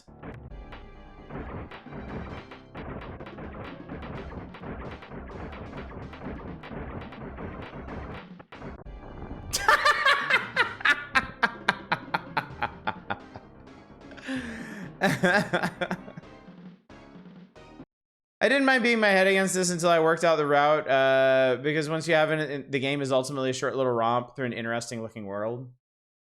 I mean, I don't care how long it is if it isn't fun. I don't care how long it's going to take me if I'm going to be miserable the whole time anyway. If it's built around learning from failure, that makes it a Souls-like. Souls-likes have much more in common with Super Meat Boy and Celeste than they do with this or Dragon's Lair. Ooh, I know. What if we just never pick up the gun at all? This game is the Dark Souls of Prince of Persia's. Wait, whoa. That guy didn't even... Oh, okay, now he is. Princes of Persia. All right, I've had enough of this. I've had more than enough of this. I've had enough of this for a lifetime. Look, I'll say the same thing I say about any game. Like, kudos to you if you enjoy it. I'm not saying anything about you if you like that game, but it is WoW super double plus not for me. Access code hot dick, which is also what this game is. Alright. Anyway, please, something. Come on, something fun. Something fun.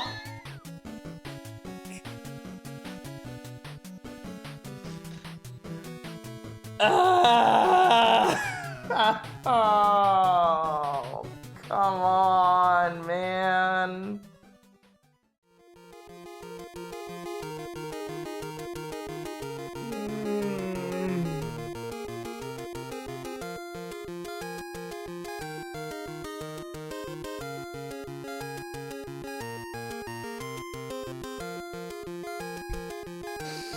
But he escaped from tennis, but tennis has some friends on its side.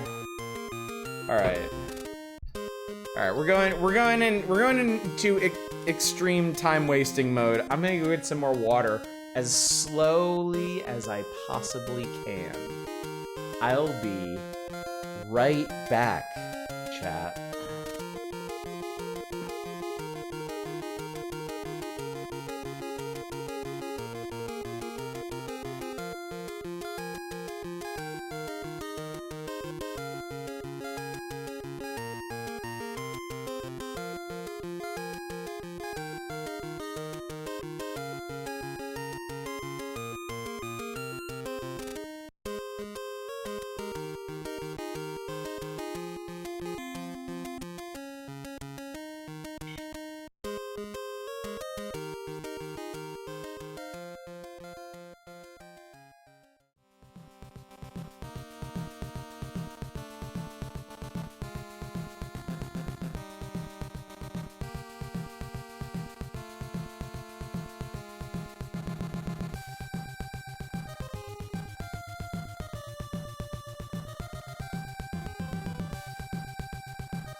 Unfortunately, everyone else in my house is occupied right now, so couldn't even rely on my family to distract me.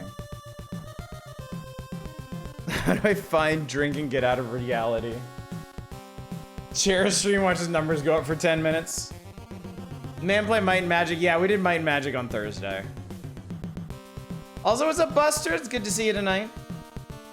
We're all just here having the best time playing Alice World in our heads like big brain Chessmaster. You check, I still remember some of the sequences in Another World by memory. I don't doubt it. A lot of, like, Ninja Gaiden 2. A whole lot of Ninja Gaiden 2, for me, is muscle memory. It is pure muscle memory. It's one of the reasons I can glide through so much of that game. And why I get, like, my shit pushed in by Ninja Gaidens 1 and 3, because I didn't grow up with those. So I didn't internalize so much of the game. So many of the birds and little eyeball things and just random gotchas in Ninja Gaiden 2, I just have internalized. I'm sure it's the case in, I mean, there's not a whole lot of gotchas in Mario games, but I'm sure a lot of that's the same. Oh god. How do I find out what my character's colors are? Is this like a racist thing or something? Although you start in town of Sorpigal, you'll leave the city after building your party's strength and experience levels. Before you leave Sorpigal, it's wise to have attained level 5 and found the fly. The fly spell is in the original Might and Magic. I'm guessing it's probably like a pure utility spell to get over gaps in the floor or something. When you exit, you'll find yourself in the great outdoors of Region C2. Wow, that's a really thrilling name. If you use the fly spell, you'll land at coordinates net. You must find the seer at net to discover your party members' colors. The colors themselves are no special powers, but you'll be denied valuable information and precious items later in the game unless you know what each person's color is. Keep in mind that if you change your character's alignments, you have to get new colors. Huh. Weird. How to find the ruby whistle? There are scads. Scads, chat. Scads of secrets to uncover in Might and Magic.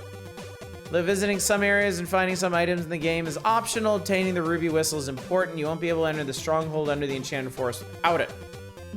It's Power Ranger logic. You gotta match up your colors with your Zords, otherwise you'll clash. And you won't be able to combine into the Megazord correctly.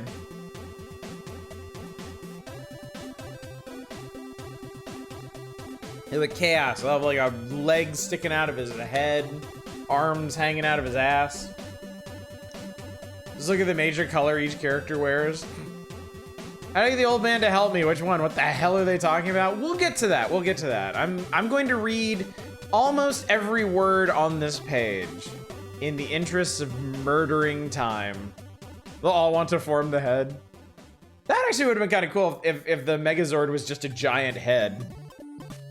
And the different Zords form like the nose bridge and the cheekbones and the forehead and whatnot.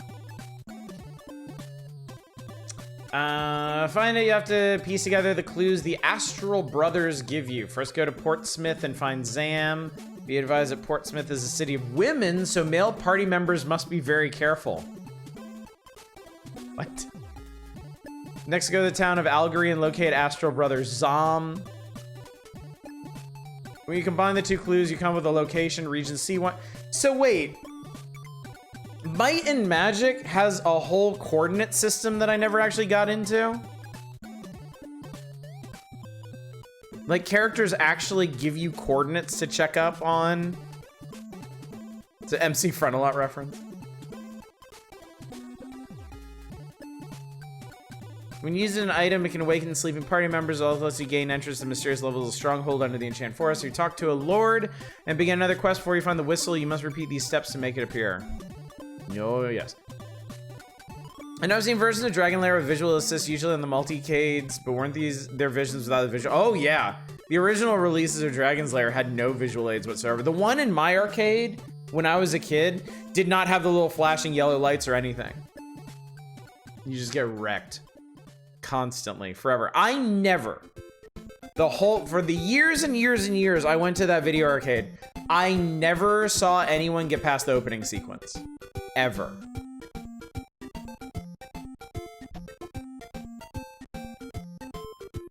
That's what you get when you suck at it. Nothing. All the male characters need to have wigs and stuff their shirts. Alright, King's Quest 5. How do I find Dink and get out of the labyrinth? To escape the labyrinth of level 4. There's a level 4 in this game?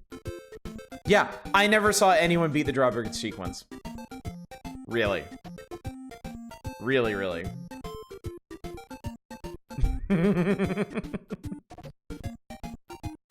I first played Might and Magic, I had coordinates to an item. When I stepped on the square, all my inventories were full, so I just didn't get the item, and the game didn't say anything. Oh, that sucks. That sucks.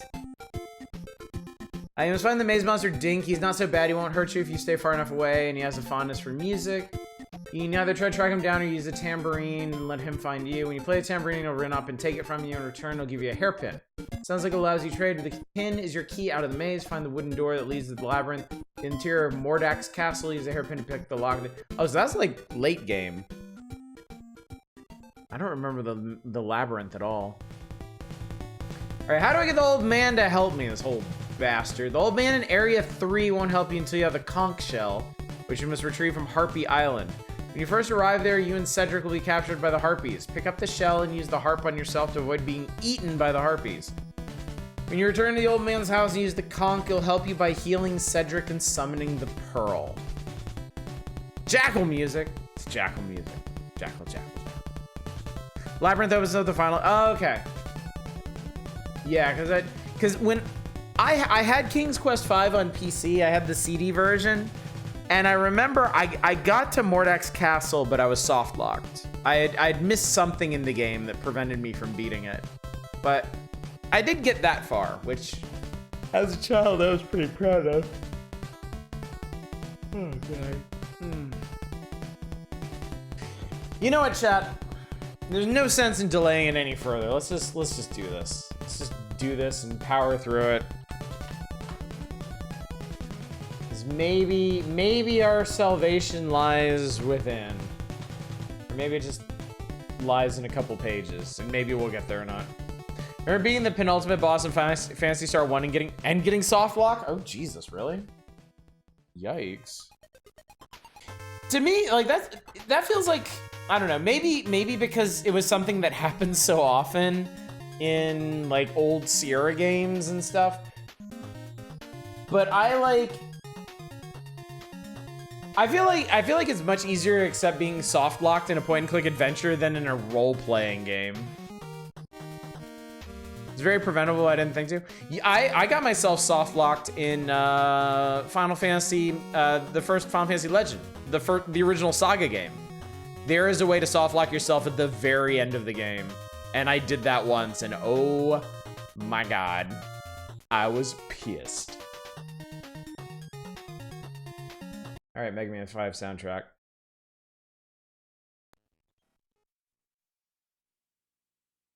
Did Clue in Old English meant ball of yarn? Its entire usage is a hint as allusion to Theseus and the Minotaur, brought to you by Paul Blart, Philology Cop. My ride home got killed and I didn't have enough MP to raise them, not enough MP to cast the teleport spell. Back in the day where wing items were a thing, I guess. Yeah, a very similar thing happened to me in the original Saga. I think I talked about this when I streamed it, but that would have been like 3 years ago at this point. In Saga 1, the final boss is in a room with no exit. So unless you bring a door item to teleport out, once you go to the final boss's room, there's no exit from there. And if you are not capable of beating him, like if you are low on healing items or whatever, and you save in there, because there's only one save slot in the game. If you save in there and you don't have a door and you can't beat him, that's it, you're done. These days I'm gonna find someone who says they prefer the Bob Dylan version of Mr. Tambourine Man over the Birds version, but I'm not one of them, and nobody I know does cares either. All right.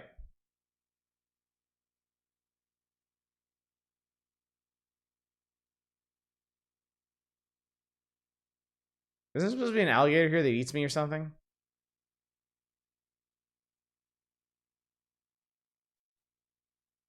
Enter at your own risk. Different game? Maybe I'm just thinking of King's Quest 1. Where I'm pretty sure there were alligators in every single body of water in that game. A graceful weeping willow tree grows beside a small pond created from her tears. In her branch-like arms, she clutches a beautiful harp as a child would cherish toy. What if I try to take it from her? Will I die? Give me, let me have it. I want it. Oh, I need to do that. Leave my harp alone, it's mine!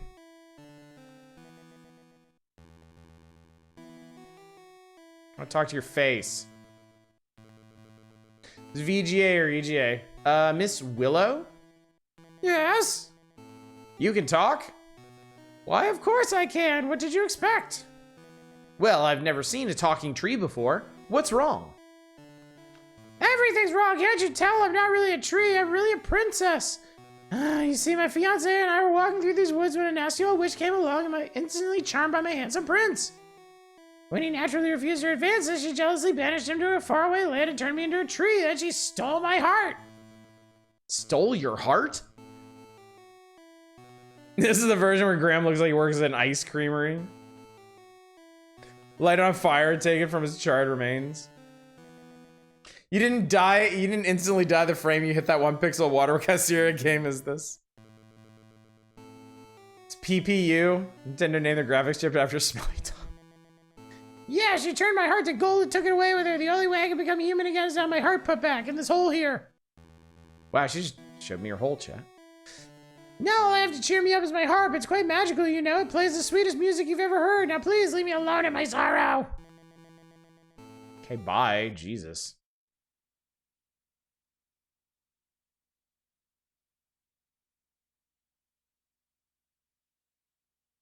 It will cost you 1 gold coin to see Madame Mushka. Okay, bye. I remember I tried to get myself killed by being eaten by ants, and that didn't work last time. Ooh, watch out for the bear, Graham. Hey, dude, what's up? Talking to yourself again, Graham? The bear is too intent on the honey to listen to Graham. How about I smack him on the ass? Graham should be very careful around a big old bear. This is amazing sound effects, too.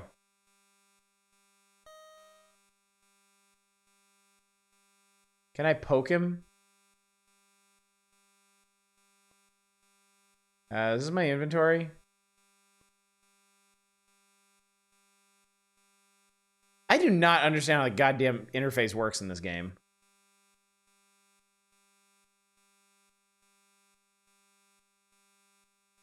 Like, I can't actually use any of the stuff up here. Ah, there we go. Perfect.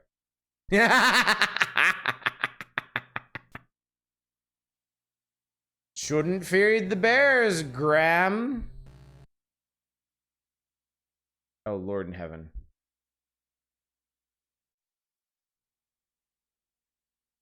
Bear's our hero now. That bear has spared us from a life of adventuring. A life of tedious, tedious adventuring. Watch out! A poisonous snake!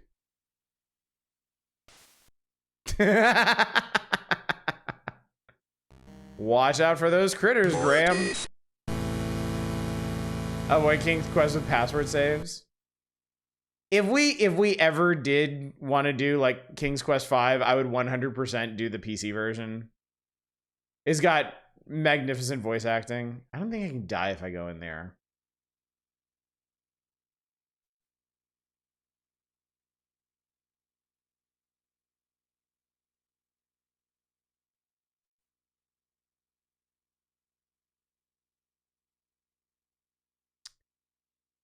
I have a sudden memory.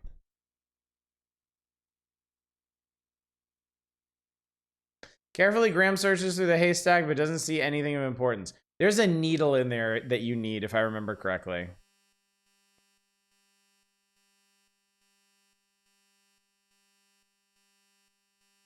There's nothing but a hot, dry desert further west. Most people avoid it, if they're smart. If you insist on going there, I'll wait for you here. Oh, that's right. You use the ants to get those.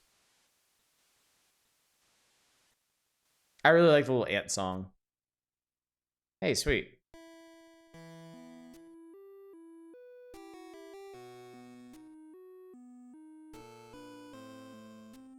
The cool water felt wonderful on Graham's parched lips, and his body now feels rejuvenated.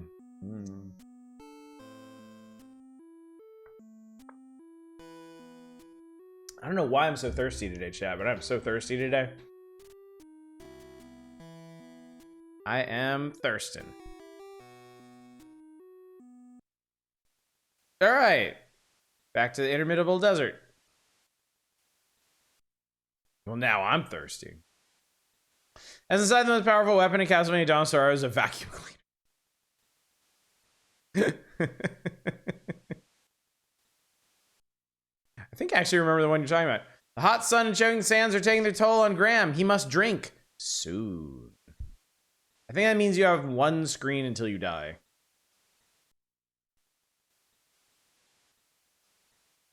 Two screens until you die? Yep.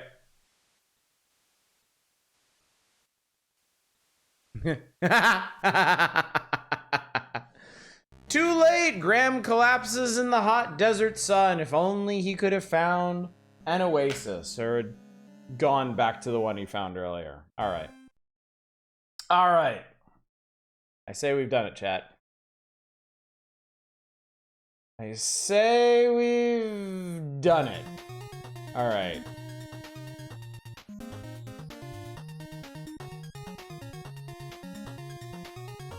I honestly wouldn't be against playing King's Quest V at some point.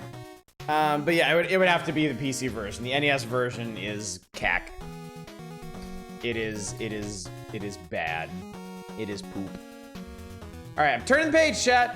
Turning the page, getting away from this absolutely benighted counselor's corner to, okay. Power Players Challenge.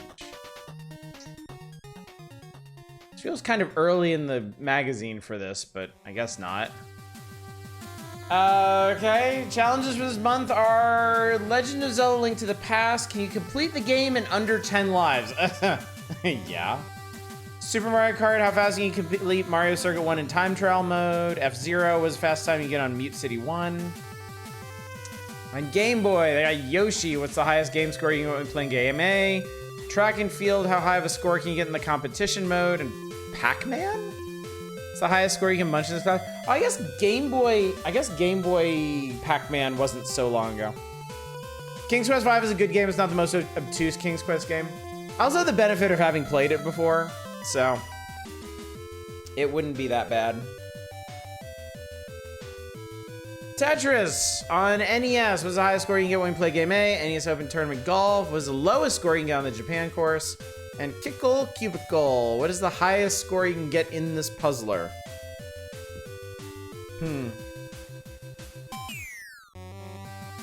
I mapped out. Oh, I did too. Yeah, I did too. I spent like an afternoon of my childhood mapping out the desert. I think there's 2 oases. And the temple, and then like the hideout or something.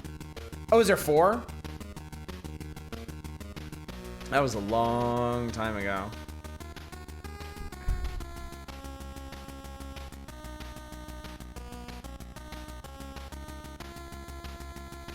Metroid 2 Return of Samus players. I guess these people didn't finish the game in like 9 minutes, so that has to be like 9 hours.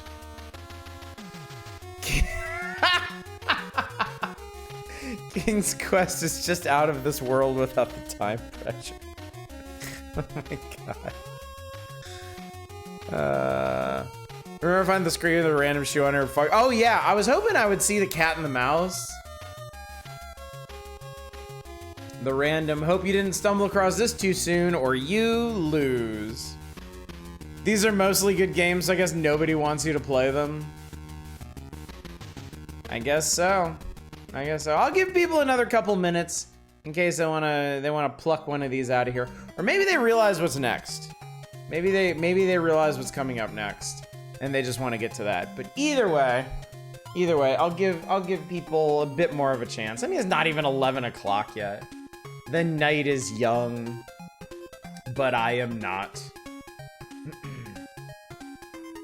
I got plenty of sleep last night. That felt really, really good. I woke up nice and refreshed today, and I went out. Yeah, there we go, F-Zero. Thank you, Zen. I am fine with some F-Zero. Yeah, I went out this morning, and I usually go out Saturday morning and clean up my yard. Pick all the weeds and leaves from the newly landscaped front yard, and then since it rained recently, my backyard has had the temerity to turn lush and green again. So I had to go out there and trim back all the burgeoning weeds. None of these are Krusty's Funhouse, so I don't care. Yeah, none of these are actually garbage. The worst game on here is probably Track and Field. But I think y'all also know what you would get for 1,000 coins would be like me going in, mashing one of the buttons for like 2 minutes and then just quitting out in frustration. Kickle Cubicle is also a solid game. I'm glad people are interested in Kickle Cubicle. It got such a tiny little feature in Nintendo Power like somewhere in like 91, I think. And I never hear anybody talk about it, but it's legitimately a cool game. I like it. Kind of like another take on Lolo style puzzling, but not quite as diabolical as that game. All right, well, this is a good spread. Let's do it. Actually, you know what? Since I got the NES plugged in right now, we'll do reverse. We'll do Kickle Cubicle first.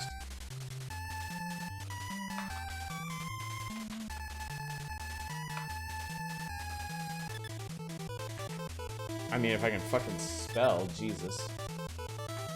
Now I heard a couple of big X something awful boys mention a game called Void Stranger.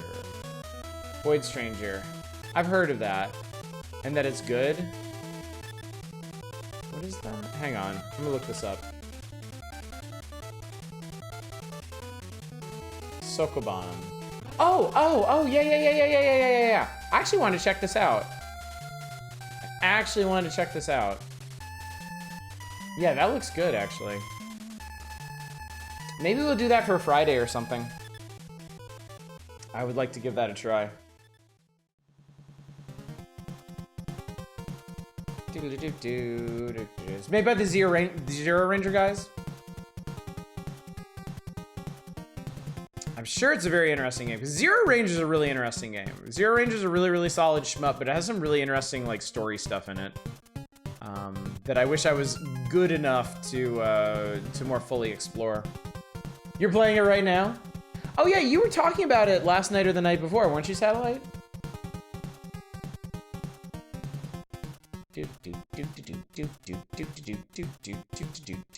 Contra music is so jaunty and yet so threatening at the same time.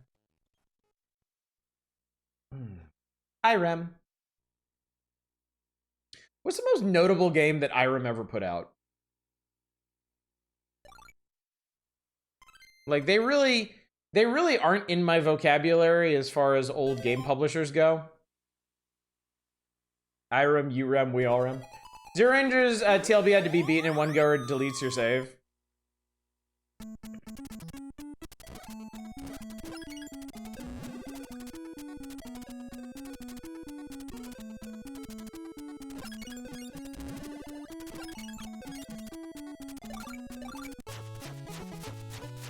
Oh yeah, remember that we're annihilating islands as we go? Didn't Irem do Oh my god, did Irem do R-Type? Okay, that's got to be the most notable game then. It's good I fucked around and found out.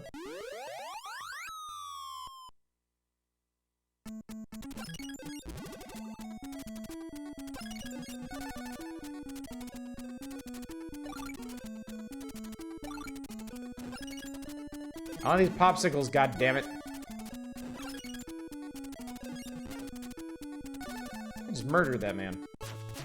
This is Lolo-esque? This is very Lolo-esque, yeah. Is Lolo-esque without being as cruel as Lolo? I love the Lolo games. Like, don't get me wrong. I adore the Lolo games, but they are mean. The beautiful fantasy kingdom is now under the rule of the Wizard King. I like Lolo, I can never get far. Music keeps you going. The ravishing palaces were hidden, and these islands were made to confine us. So that's why we're destroying them. Personally, besides R-Type, their most notable game is Raw Danger for the PS2. That game is nuts and unique. I don't think I've heard of it. Kickle, please get back the palaces and revive the fantasy kingdom. Sure, Mr. Corncob. Irem ex-employees wanted to make Metal Slug? Dude. What does a P-ball do? Oh my god, sorry about that, chat.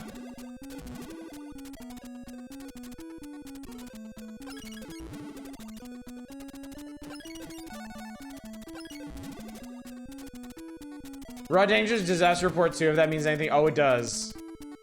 It does. Is that more than you? Oh, yeah. So you actually get double points if you collect stuff by knocking dudes into them.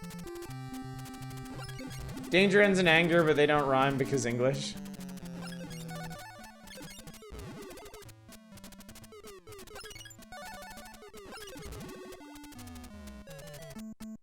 Did Iron do In the Hunt? Because that game were In the Hunt does rock. In the Hunt is a great game. I have that on PS1.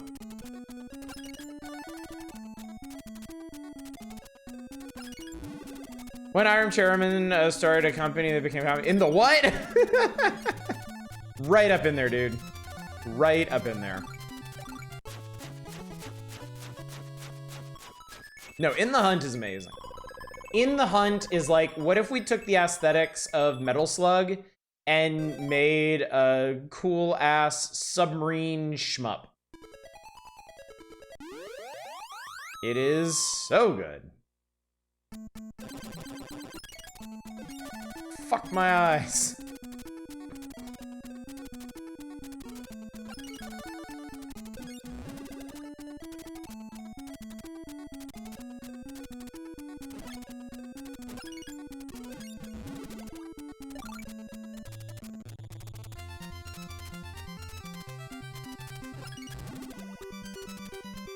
The better than Hunt for October, like, so much so. So much better. Why is there a 10,000 second time limit? That's... Oh, it's actually like a... Actually, honestly, I don't know what kind of increment of time that is counting down. It's very odd. In the Hunt is like if Airwolf was a submarine. Yeah. 10,000 blarts. That's how you measure Kickle power. Is in units of blarts. There's too many blarts. Okay, I think this is how you get this. Yes, this is how you get the one up. Deedly doodly doodly doop. Airwolf version Commodore 64 scarred you for life. Oh, I blarted my pants. Think of making you play the Metal Slug collection at some point. You only played... no, I have played up through 5. I have beaten... all of them? Yeah, I've beaten all of them.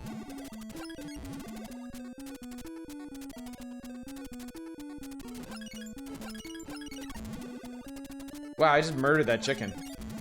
That poor, cool chicken had to die.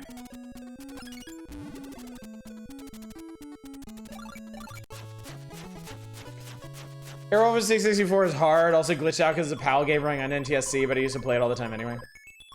PS2 Anthology is a good way to play all of them. Yeah, we talked about One Night. Like, Metal Slug 1 is, it's fine. It's a good start from the series. It's a good, like, proof of concept. Metal Slug 2 would be a big improvement if, oh shit, oh Christ.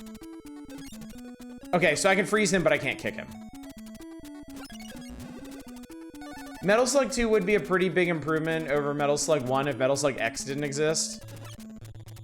Because Metal Slug X is just, like, wildly, insanely fun.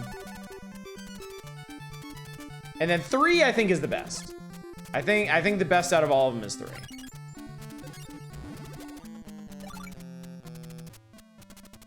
Four is kind of, oh, I killed him. Cool.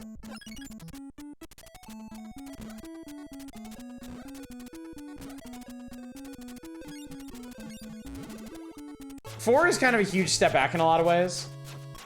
Yeah, the ending section of 3 is absolutely spectacular. It's one of the most incredible blowouts in a platformer, like, ever. And then, yeah, 4 is like a big disappointment compared to that. And then 5 is okay. It's just 5 is so weird. Like, the plot and everything in 5 is so bizarre. It's cool. Like, it's neat, but shit just went off the rails at that point. so far off the rails. It's a cooler helicopter game called Eindalus. It was like Airwolf. Kind of, but fun. Which one give me a zombie that vomits blood across the screen? I believe they started that in 3. I think 3 was the first one where you could do that.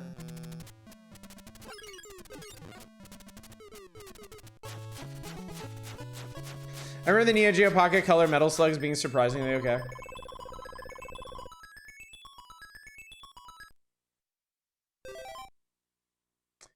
Boodly dude. Yeah, that's right. 2 started the Mummies.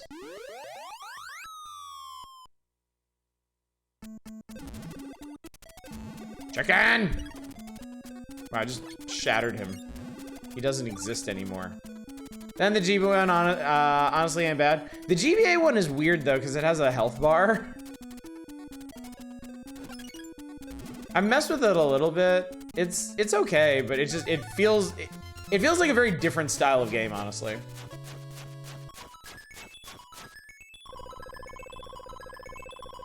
And as far as I know, they kept going, didn't they? They're up to like Metal Slug 7, I think. Oh, Metal Slug Tactics is supposed to come out someday, isn't it? I have not been paying attention to that game, but that's something that I've been something I was interested in trying someday.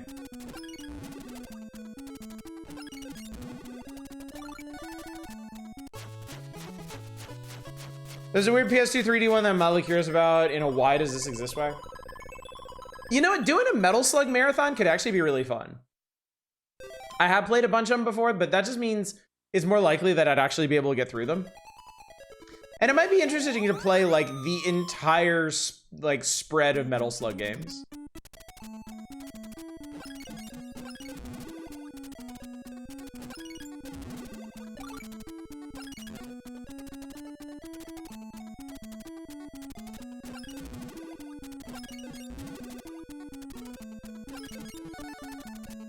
I don't understand how anyone beats Metal Slug legitimately. It always takes you a shit ton of continues.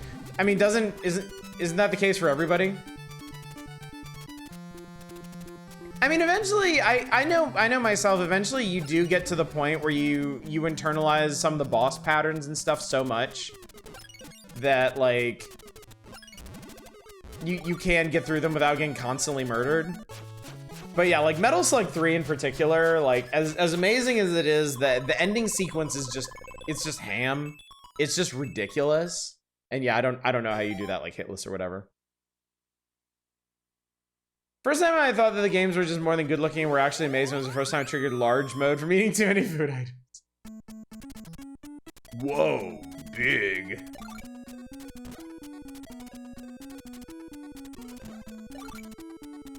So I haven't been messing around with this a whole lot, but Kickle can just make ice pillars.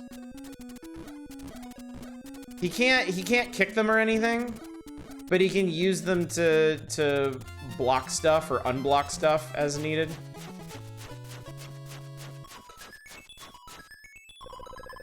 I don't think you're allowed to show a spread slug on Switch. The way I always thought of them is a bit more shmup adjacent, a lot of running guns. Yeah, they're very shmuppy. Think Metal Slug Tactics could be good. I'm expecting it to be good. This is, I don't know when it's ever gonna come out. I thought it was supposed to come out by now. Honestly.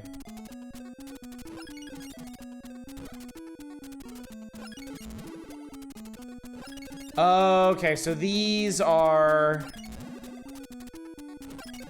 So you can't pass these, but you also can't fill them in. I wonder why they made them. Oh, so you can do that. So it's not just a completely impassable wall.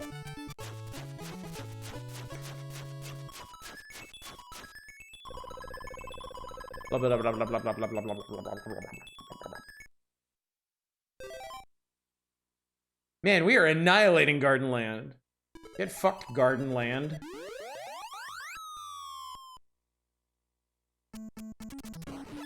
Holy shit, that guy just detonated part of the island. That's my job.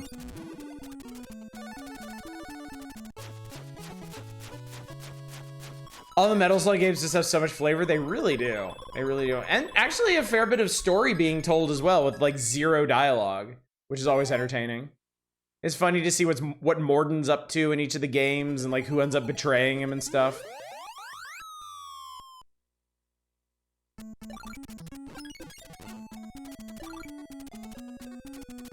In the puzzle games, have you ever played the Kururin series? 'Cause I really like that as far as Nintendo series go. Kururin.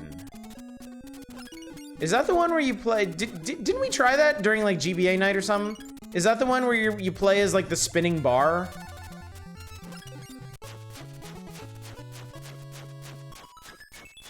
Yeah. We tried that.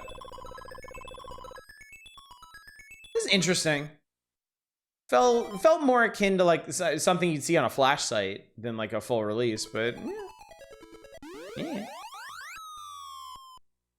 I just remember the bit where the chain guy helps you during. Yeah, it's during 3. It's definitely during 3.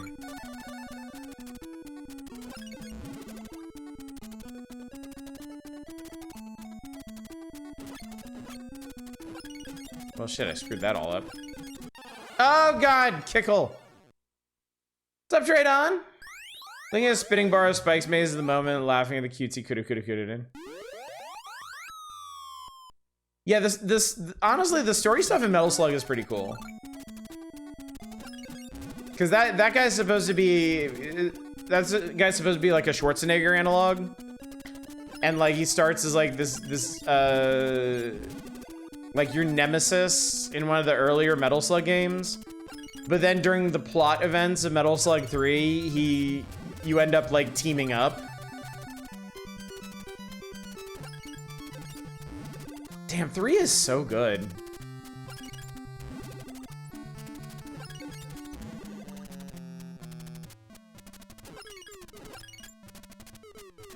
And 2 he gets, oh, I remember that. Yeah, he gets eaten by an orca. See, was there some neat stuff with it? For some reason, the GameCube had combat and boss fights in a Kururin game. So those bonkers, that one game of the Japanese guy having a really bad. Oh yeah, yeah, that was that game was something else.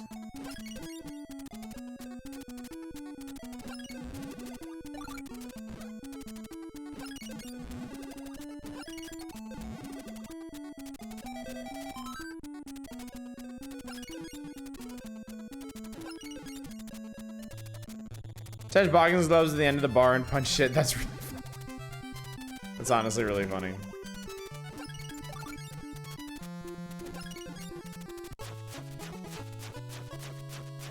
I saved the tomato land, the tomato prefecture of Salad Kingdom, or whatever. Hurry up, Kickle! Climb up the vine, which is going to sprout here. And you can reach the palace. Cubicle. Kururin Squash was always my least favorite of them. Honestly, it really heavily benefits from having an analog stick. Oh yeah, for sure. Did give the Fist of the North Star punching game a try once? The monster is in the palace, scaring the princess. Please destroy him.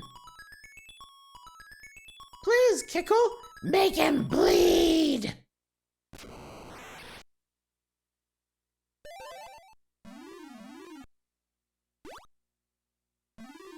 Yay! I'm going to go murder a person. Oh yeah, that's a pretty cool effect. For the NES, that's a pretty decent effect. Tomato told me to murder someone sounds like the star of an 80s B horror movie. Shwee. Oh, he's poised and ready. He's in action mode here. Huh, it's Pumpkin Land. Kickle's large vine helping him go places.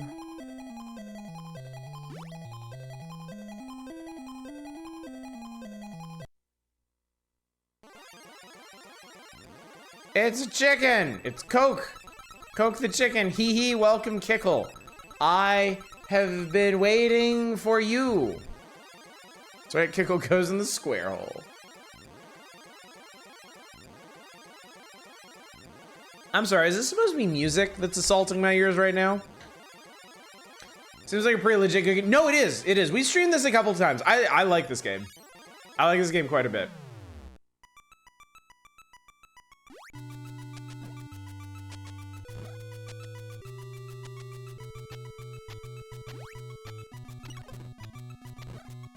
No, I need you to fucking push it, kid. I was pushing the wrong button. Ow, I was murdered. Where became Mega Man 2 Game Boy music for a second, Jesus.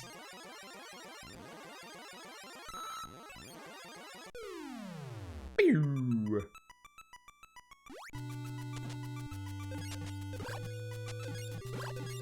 Oh, god damn it, it makes him fucking, shit. There's no Krusty Super Fun House, but it's okay.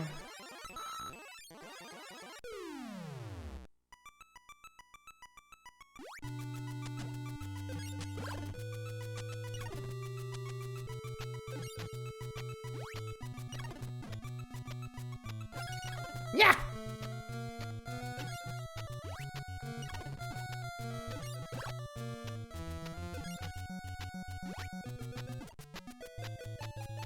Shit, fucking. Oh, huh, the blocks melt. I didn't know that. Oh, hey. You only have to do them 3 times. Feel like something would be in a Game Center CX episode. It was. I hope Arino liked it. Princess Pumpa. I'm pretty sure I've commented on this every single time we played this. But, I mean, how can you not? Oh, my dear Kickle, you saved me. She's also in a room full of eggplants, which, I mean, it hits different in 2023. There are 4 palaces in this fantasy kingdom, but the Wizard King came and took all the palaces. Get back all the palaces. Okay, bye. No Pumpa for me. When it comes to thinking things through, is very good. When it comes to using actual skill or paying attention to things, much less so. All right, so there's 4 lands in this game. I forget if there's any like master levels or extra levels after that, but I think this is a good survey of the Kickle Cubicle experience. So we're gonna pop on over to some F-Zero, as is been requested. You got really into games like Solomon's Key, and I think unironically bought a copy of one puzzle game that he played on the show to play at home. That is Yoshi. That is Yoshi. I don't know why you're excited about it, but that is Yoshi.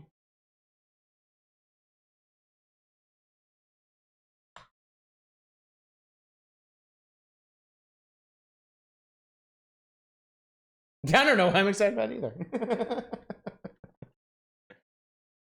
Yeah, I'm not a fan of Yoshi. I get it. I get the idea, but I'm just kind of like, what fuck.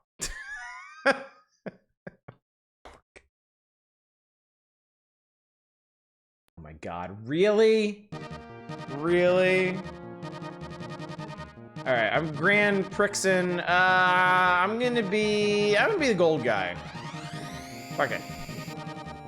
And we're gonna do Night League on, fuck it, let's do it on expert. I don't know. Love being part of this community.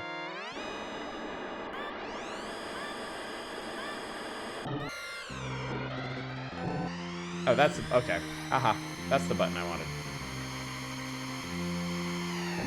Ugh, you piece of shit.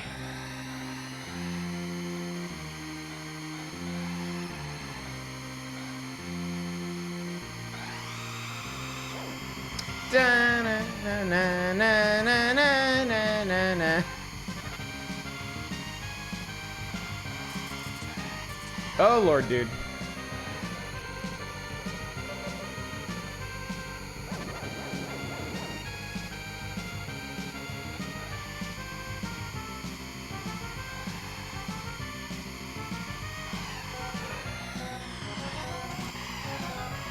Whee!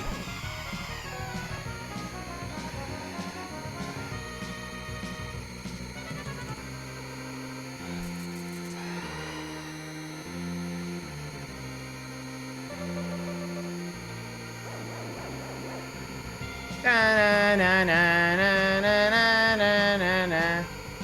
Da-na-na-na-na. Eva's right, by the way. Eva is 100% correct.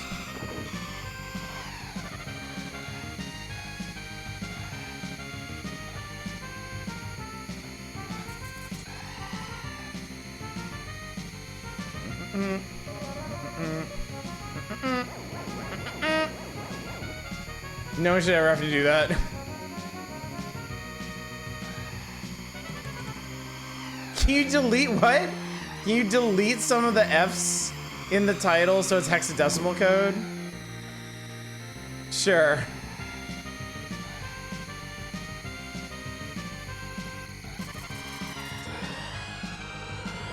Oh my god. Okay.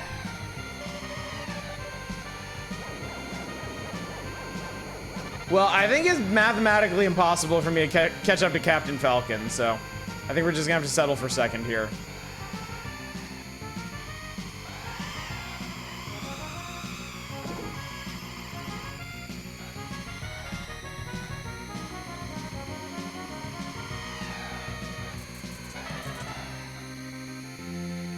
What does a power bar actually do? That's your health.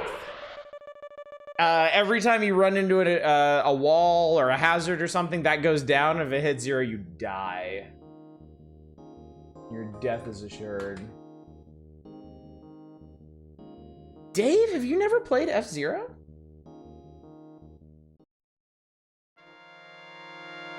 What's Sigma's favorite NES SNES game? F-Zero. That's a good one. I like that. Dun, dun, dun. Oh, you fucker. Oh, you piece of shit. Captain Falcon, you fuckface. Jesus Christ almighty. Okay.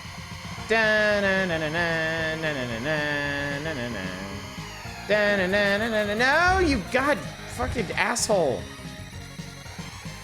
Oh god. Oh god, I forgot the golden fox just slides all over the goddamn place.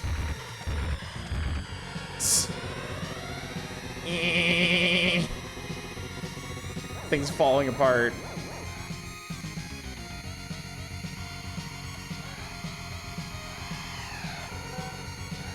Yeah, it's so light. That's why I always use it as a kid, because it has the highest acceleration, and I was terrible at this game. So anytime I was like bouncing off the walls, like it'd be the easiest to get back up to speed with. But yeah, you basically have to drift with it.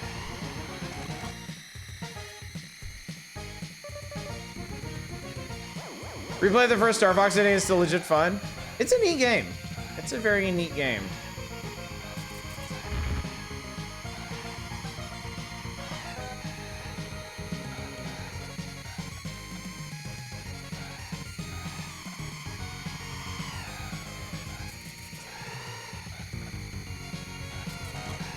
Oh god, oh god, oh god, oh god, oh god.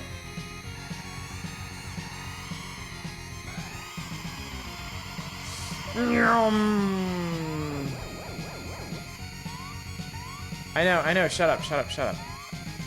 I know, shut up, god damn it.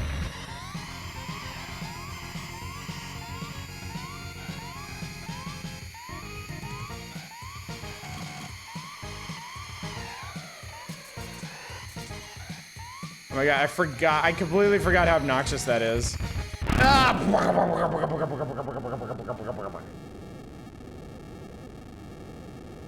This game beat Mode 7 within an inch of its damn life. It really did, didn't it? It really did.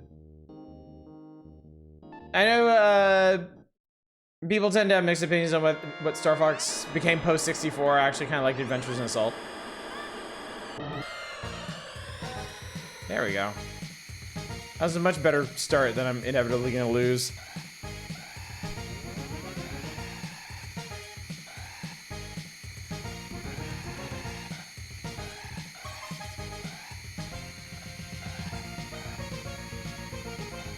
Yeah, I think the game plan for the Golden Fox is you take an early lead and you do the entire race perfect. Which is, not my strong suit.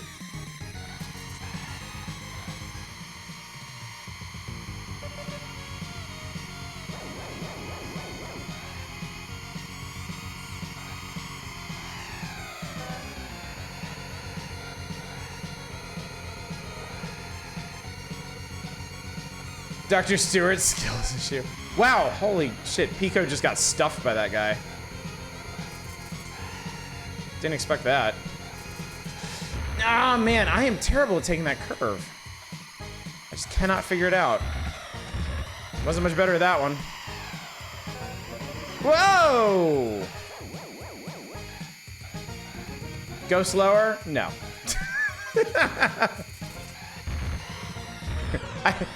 I don't understand what you're saying. Was that supposed to be English or something?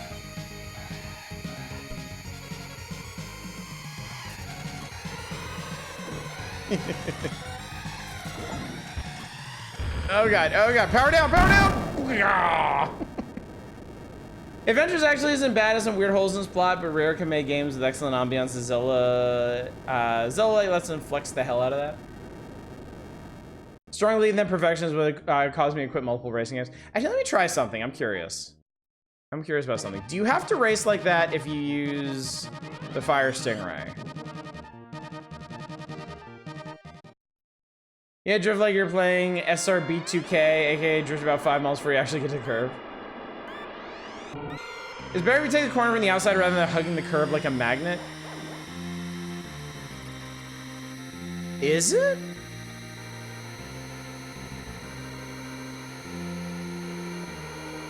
Oi.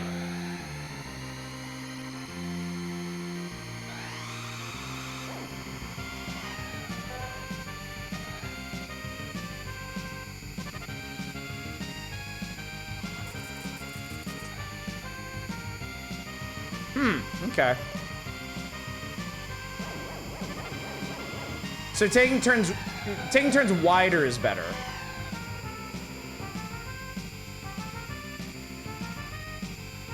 Well, I mean, also the Fire Stingray drives completely differently too. It's a fucking brick with rocket engines.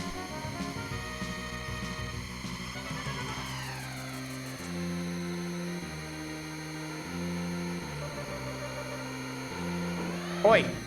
Oh, you piece of shit.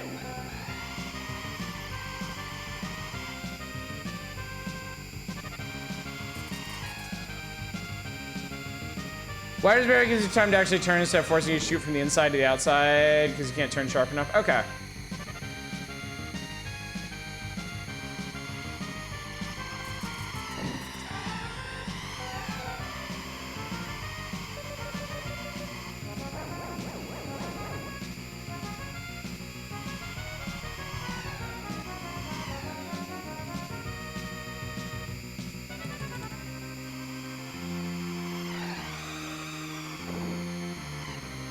It's also hilarious to me that if you're not driving the Golden Fox is always in first.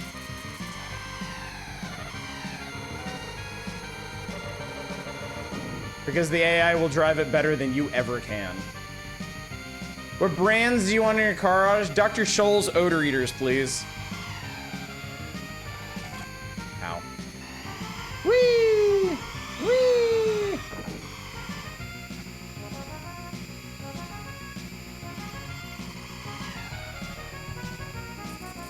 Oh, that was terrible. And apparently didn't matter.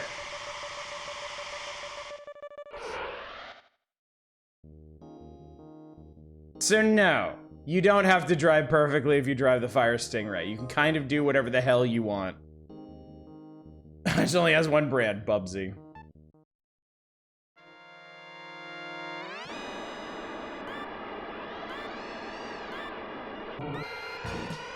Dun it. Dun it.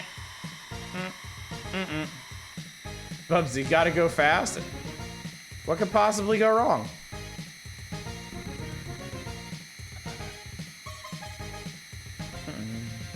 Okay,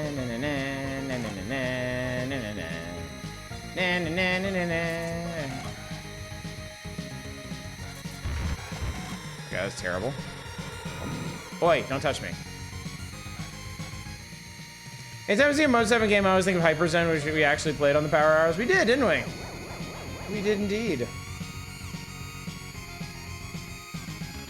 This really is one of the all-time greats, though. Like, it's kind of amazing that I mean, like one of the system's launch titles was honestly one of its best in terms of like technical accomplishment. That was amazing. That was less so.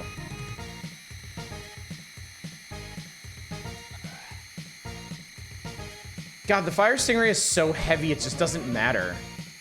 It just doesn't matter what you do in this car. Bubsy is pretty much a car crash already. Fish, I'm ricocheting off you. Like, the Fire Stingray doesn't drift. It just doesn't. It refuses. It won't do it. But yeah, not unwieldy heavy like the Goose. Yeah, the Goose is the heaviest, right?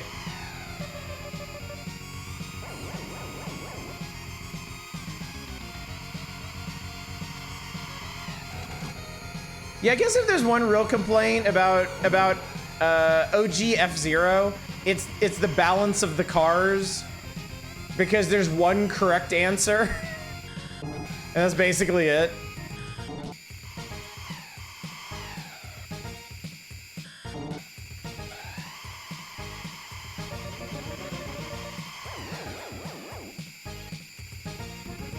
Oh.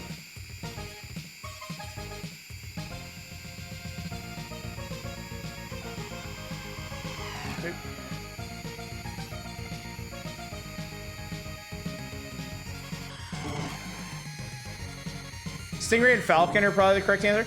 I've never spent much time as in the Blue Falcon. Isn't it supposed to be the all-rounder? I suppose if it handles well, that's kind of all that really matters. Or the SNES Minis version has accurate emulation. I don't see why it wouldn't. Is in the HD Mode 7 hacks? I have not, no. I have not.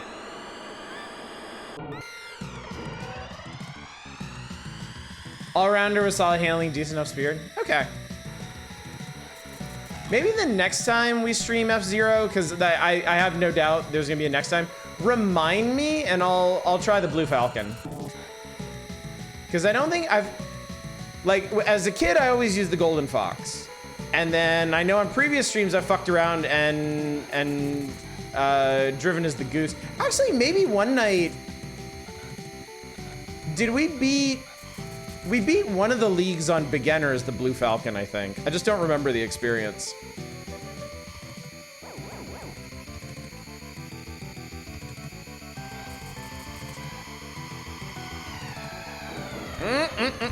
River, for the briefest second, I thought that said revenge. I was like, yes, I want revenge. I want his ass dead. I will think of you as dead until my car makes you so.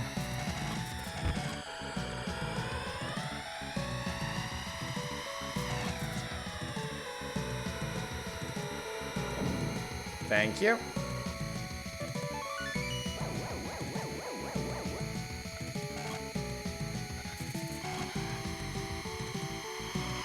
Oof.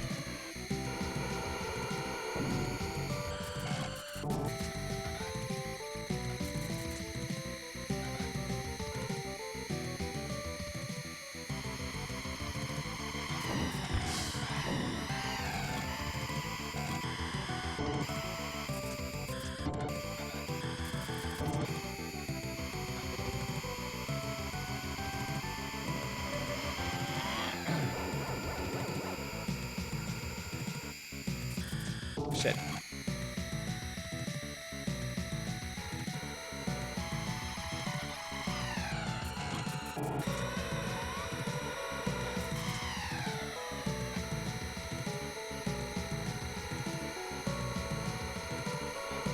Ah, damn it. Oh, Nelly.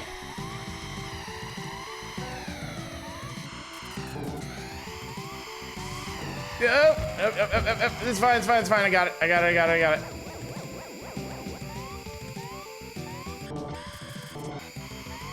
No. Shit. Whoop. Captain Falcon got stuffed at exactly the right time.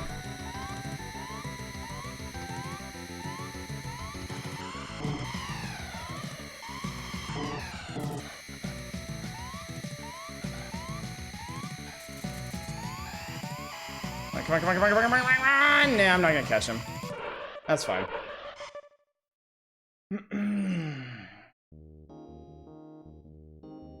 Being the Mute City record works best for you in the Stingray. Take a look at the comparison image here as a feature that BSNES added a while ago. Let's see here. Let's see what this is.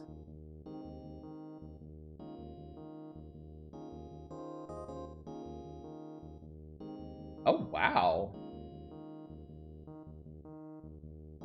Oh my god, wow. That's kind of amazing.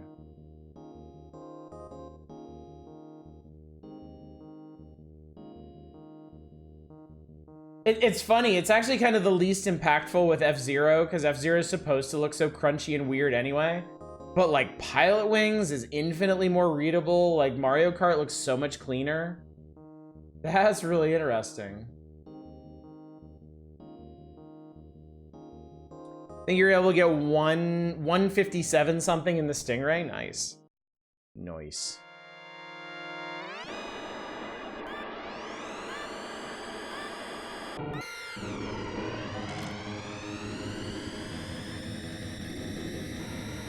Good old Death Wind, the track with invisible mechanics that they don't bother to explain anywhere.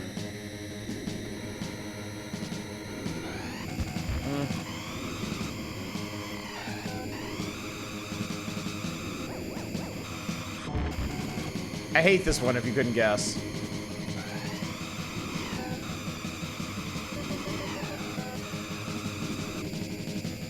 It's in the title, doesn't matter, it's stupid.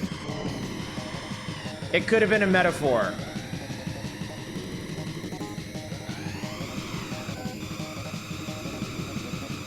Also, it's a boring ass track. It's a big fucking loop with boosters that you either hit or you lose.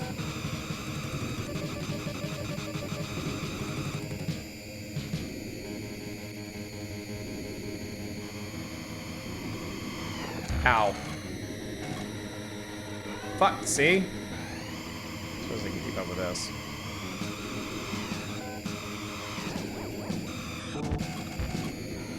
And it's extra dumb if you're driving the Stingray because its theoretical top max speed is higher than everybody else's, so as long as you're hitting the boosters, you kind of can't lose.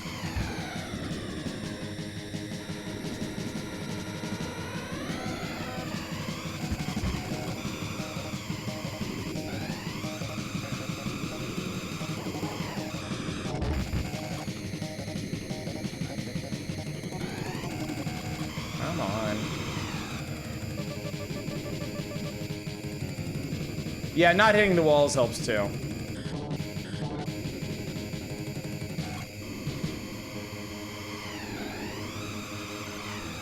The wind does kind of complicate that though.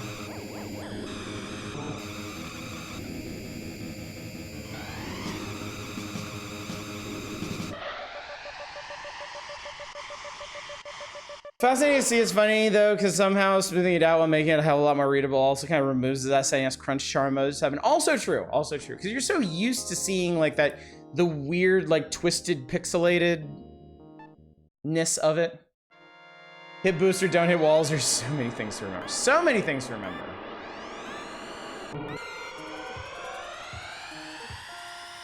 Doesn't this one have? Oh yeah, this one has like right angles and shit. And I think there's mines on that shortcut. Yeah, there are.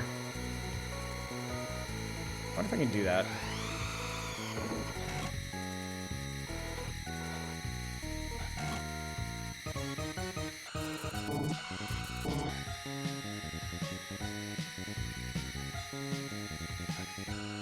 Oops. Close.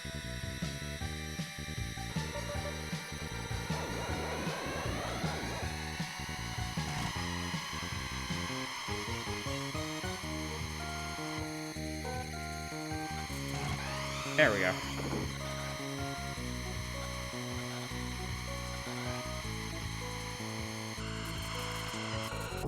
Damn. Oh, goddamn, dude. That guy just punted me right in the wall.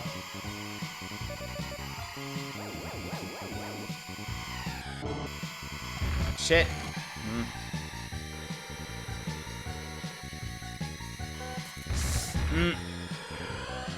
He jumped over me. That's really funny.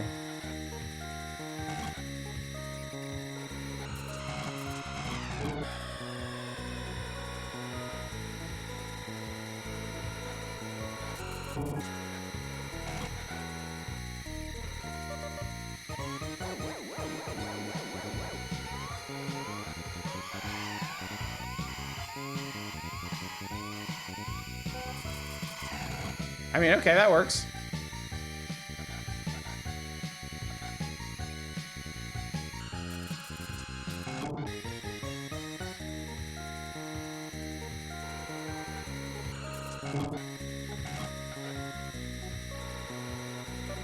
Is F-Zero the first Zero Grab racer?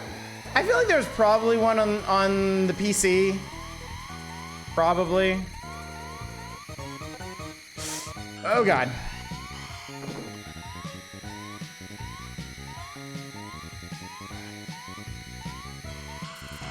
I knew it. I knew it. I knew it. I knew it. I knew it. I knew it. Fuck, dude. Dude, fuck.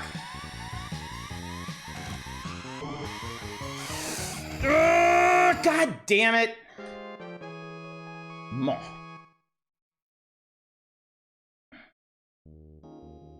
Yeah, yada, yada, yada, yada. It's not breaking, it's a mild suggestion. Adjust your speed.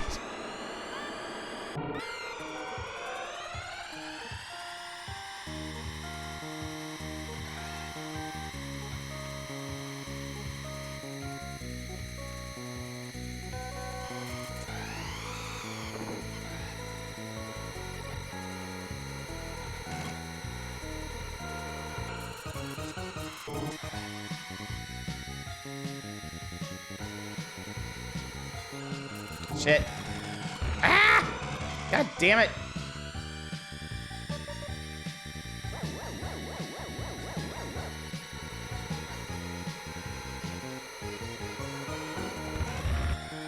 You lose so much speed letting the car what?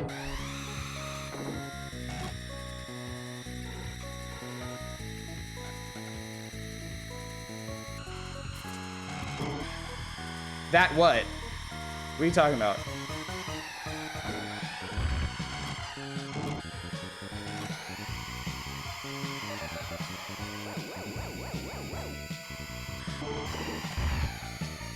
Not doing the what? There's a soft landing in this?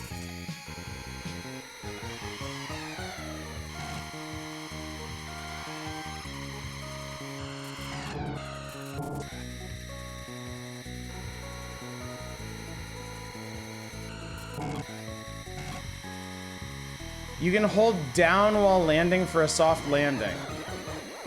All right, well, I learned something new today.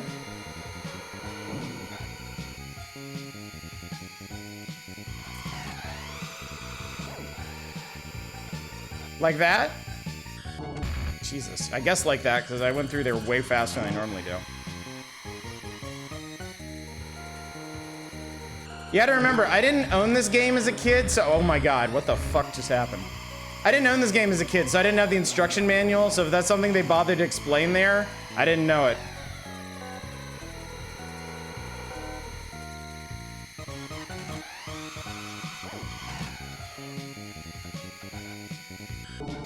You don't need to hold it entering the jump ramp. I thought that made you go higher or faster or something.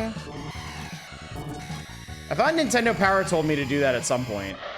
Oh, hey, I won.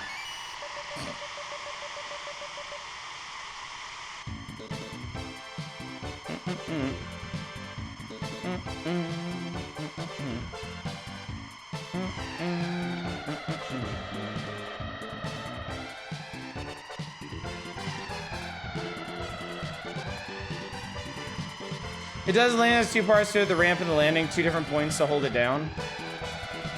Okay.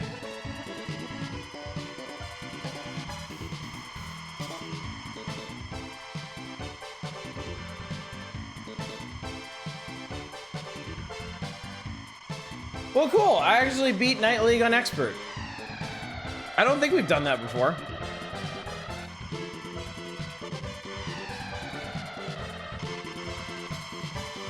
Track and field time. Oh, boy. Oh, boy. I'm all... or Yoshi. Let's see, what's in there first? Yoshi's in there first. Yoshi's in there first, so we'll start with Yoshi.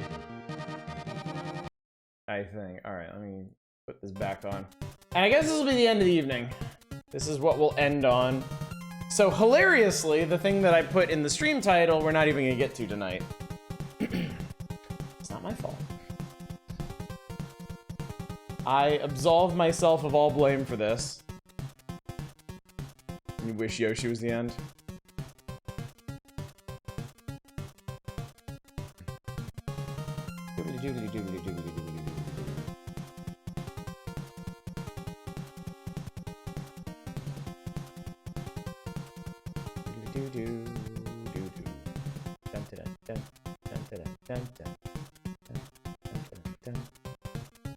Be all the way down the bottom. All the way down, all the... Oh, not quite.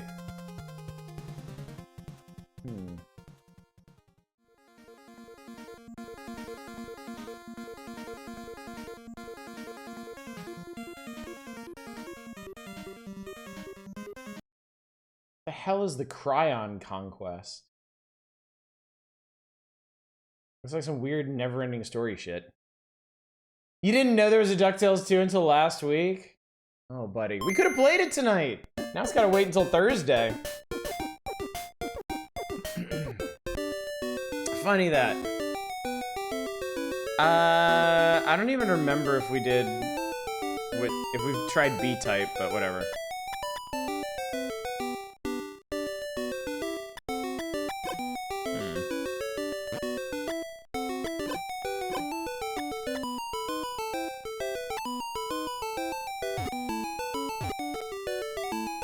Oh, I think B-type, maybe there's no...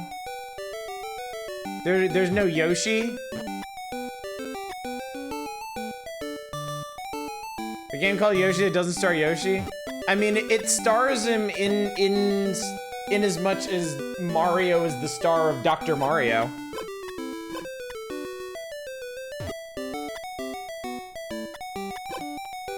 Why did I do that? Oh no, there are shells. Well then what the hell is the difference between A-type and B-type?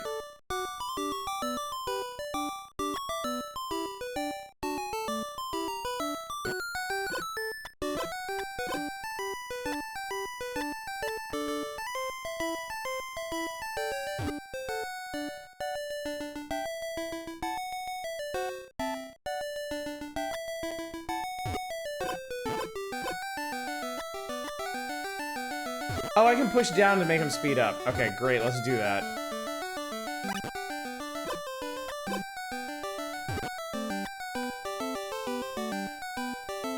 Why are they only giving me top shells?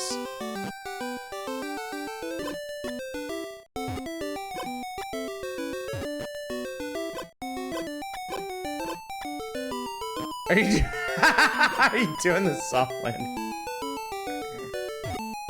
I said the difference is that B-type is boring as shit, but that also holds true for A-type. Seriously, why am I only getting top shells? Oh, there's a bottom shell. God Christ, at last. Jesus God. I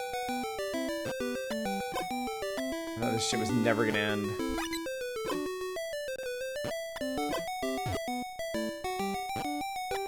I'm going greedy, chat. I'm going greedy as hell.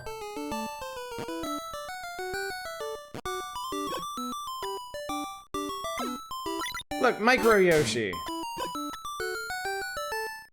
Aha! We got him, chat.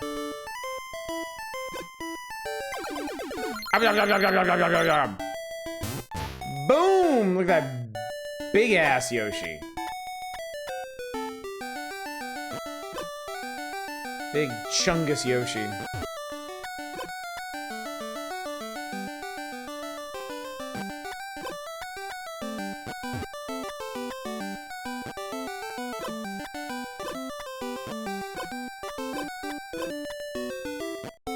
No, I just want a big ass on Yoshi.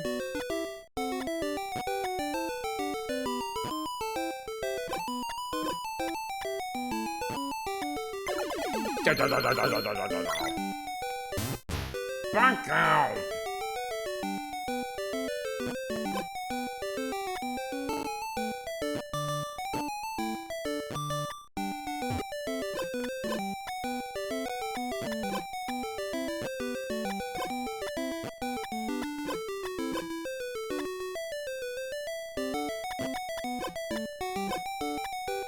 This track and field, not what I was expecting.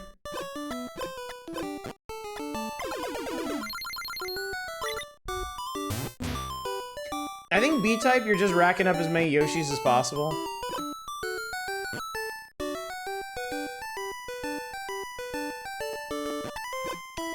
Zamir, does it feel like a slightly more advanced Game & Watch? Yeah, there ain't a whole lot to it, really. Like a little wingy Yoshi. Alright, I'm already bored. It's just not that exciting. Okay. I like puzzle games. I like puzzle games. I don't like score attack puzzle games. I like puzzle games where there is a puzzle to solve. Not a puzzle where there's do the same thing over and over and over and over and over again to get more points. I think if I was in charge, I wouldn't even really call those puzzle games. I would come up with a new name for them, but I mean, ever since Tetris, it's just kind of what they've been. Competitive puzzle games, arcade puzzle games. Yeah, I don't think it's fair to conflate them. Oh, they're Tintin games on the Game Boy. I didn't realize that.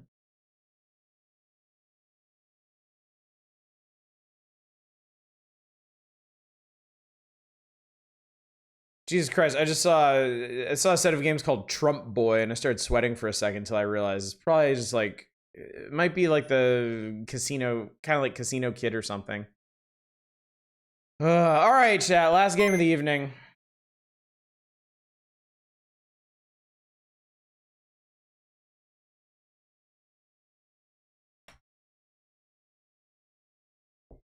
Tintin Africa game, let's not play it. No, don't worry. It's not, that's not an option.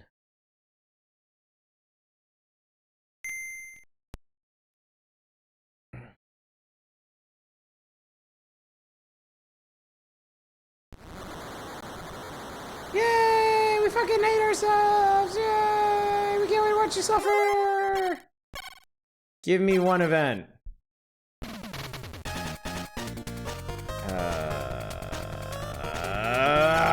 Give me archery. I think weightlifting was the one I got stuck on last time.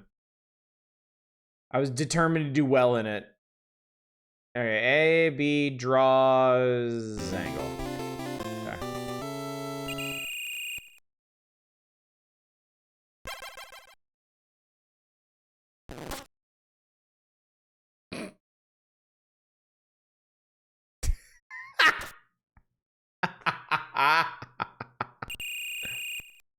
Okay.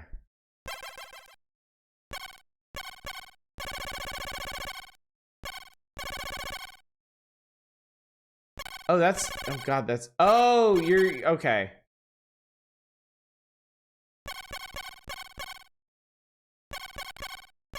I see what we're doing, okay.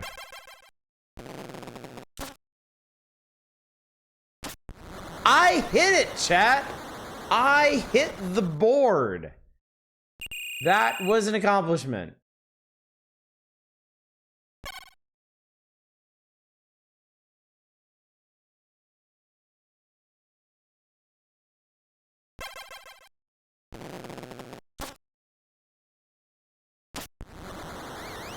Woo!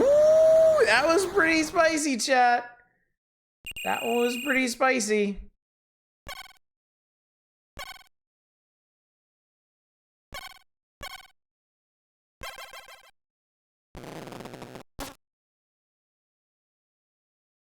I wasn't paying attention to how far away the thing was. What's the highest angle you can shoot it at? The highest angle you can shoot it at is 20 degrees. Let's see where that goes.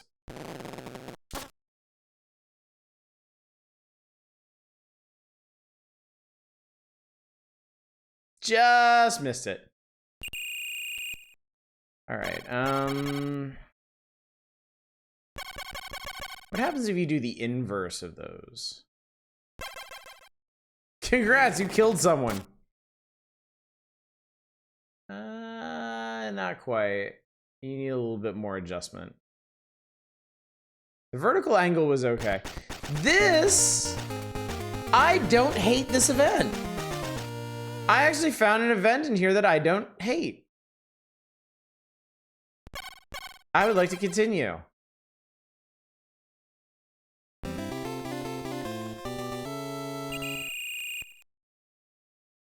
All right, 30 meters, no nothing.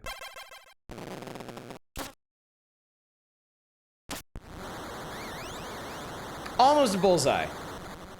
I actually needed less power to make that a bullseye.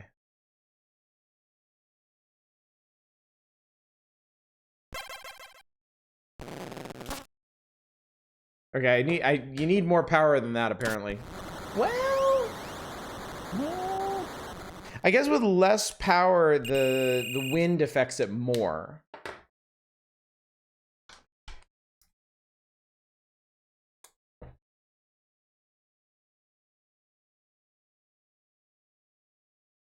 Sorry, what's going on here?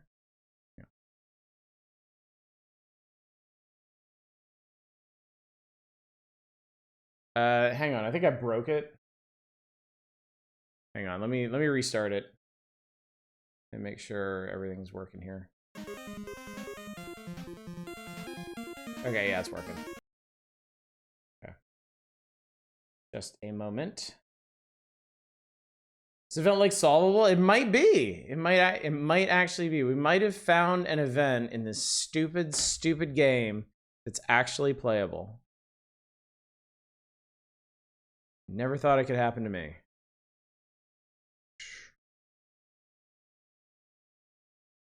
Back in fields. There we go. We're back. Back in business.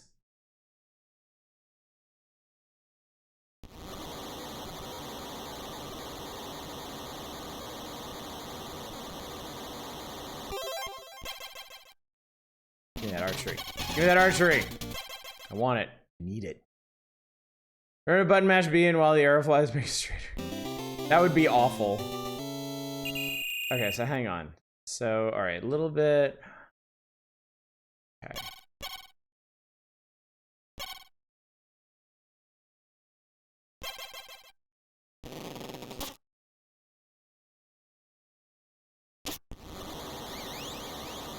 All right, that wasn't great.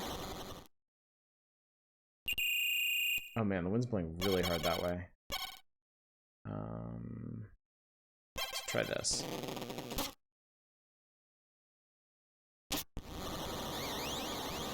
Damn, that would have been a bullseye if I could have adjusted better for the wind.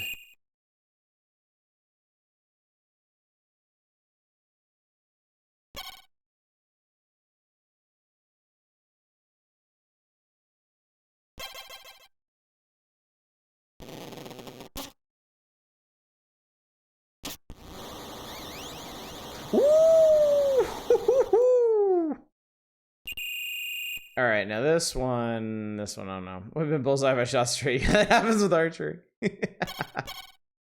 All right, we're gonna need a stronger angle this way, and we're gonna need to aim a bit up. Estimated angle about third to left to right, wind maybe at full power. Yeah, but I can't shoot. Well, at 30 meters, I couldn't shoot at full power because the arrow wouldn't drop enough to hit a bullseye. Because I can't angle down. I can only angle up. All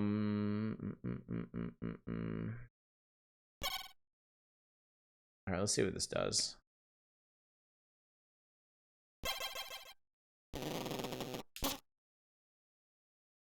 Oh, that was way off target.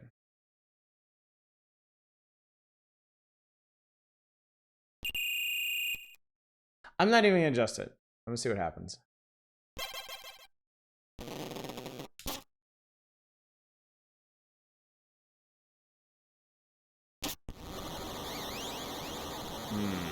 That one actually killed someone. Or the map problems look like this game is spawned. Oh yeah, seriously.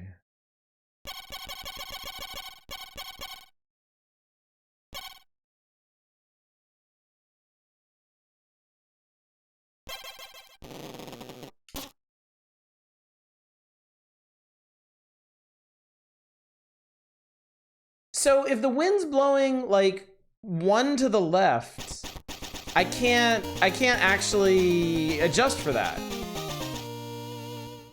Because I put it one to the right and it went so far right that it went off target.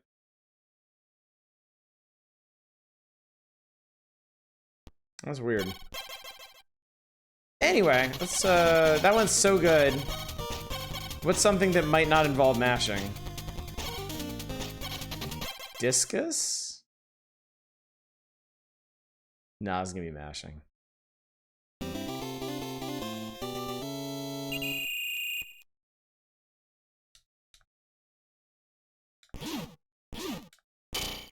What the f-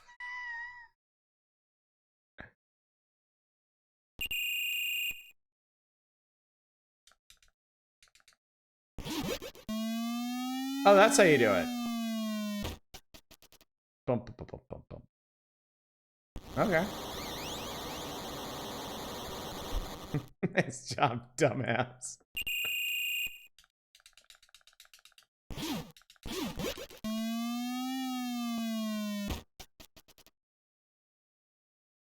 Nice, that was even worse.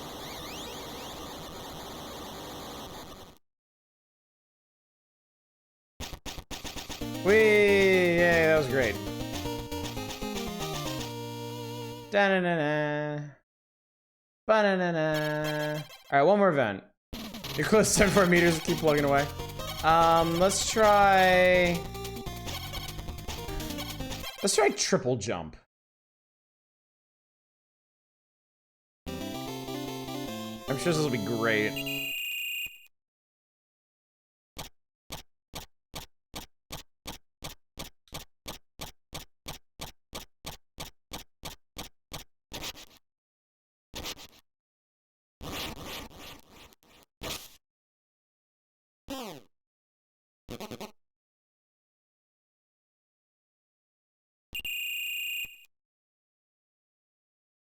What?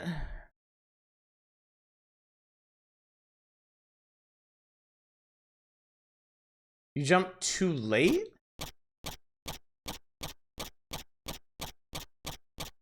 Wait, is there a sand pit?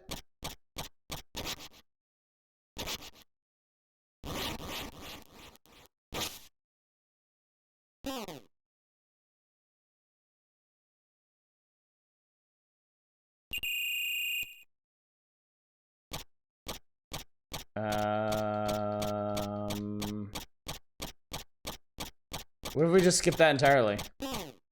No, what the fuck? What the actual hell?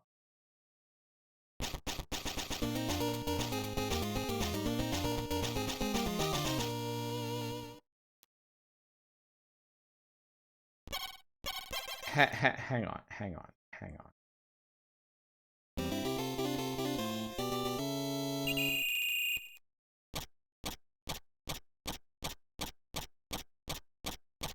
Your foot needs to be on the pad when you start the jump.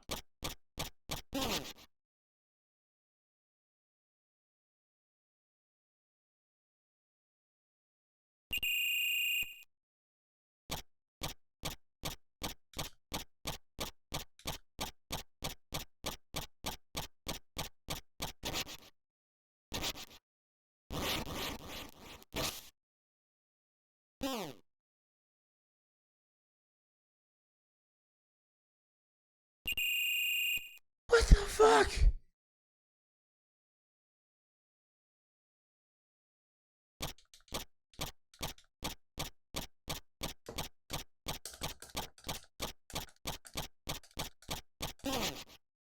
Oh my god, what the hell? Wait. I think maybe I got it. Maybe, wait. Maybe you have to, okay. Apparently you adjust the way you adjust the angle is when you jump, you hold up. Yeah, I think the third jump has to end up in the sand pit at the end. I think that's what's going on here. I wasn't jumping high enough on any of these to get the correct amount of distance.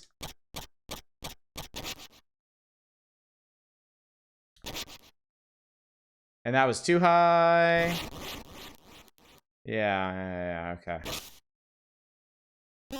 So this event is, this is awful. This is really, this is super shitty.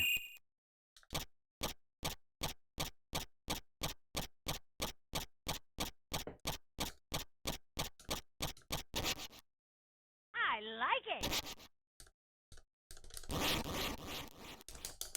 I made it into the sand pit. All right. I accomplished what I wanted to this evening.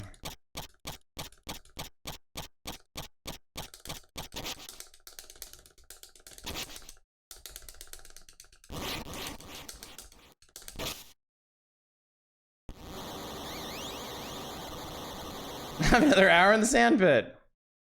I was gonna win track and field, but then I got high.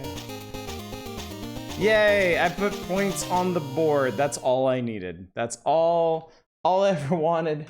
All I ever needed was here in my arms. All right, chat, that's gonna do it. That's it. That's it. We're done. We did it. We did the power hours. They're done and they are did. And we played F-Zero and played Kickle, Cubicle, and played Yoshi, and played Track and Field, and played a bunch of other stuff. You know what we didn't play is DuckTales 2. The one thing I actually had in mind to play tonight is that the thing we didn't play. The power hour that was 3 hours long, yep.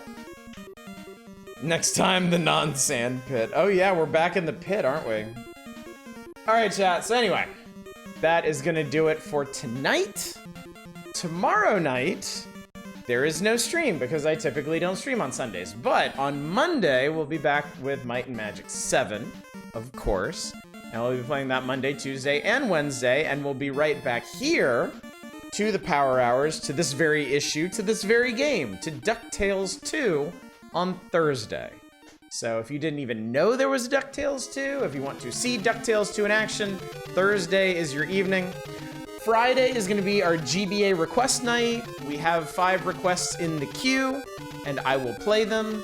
And maybe we'll play some other stuff, I don't know, and then more Power Hours on Saturday. A very standard week. The only thing to really remind you of, if you haven't requested a game for Spooktober next year, do that at some point. You got the rest of the month to do it. Ready for that weird Might and Magic 1 clone? Oh yeah. Yeah, weird where they went with that, wasn't it? So, anyway. Next year. Next year? Don't listen to me. Don't listen to things I say. You know better than I do what's going on. So, anyway, let's go find somebody to raid. I think tonight... Ooh, Dama's up. I can go raid Dama. Dama got us last night, I can get him tonight. That is the key. That is what we will do.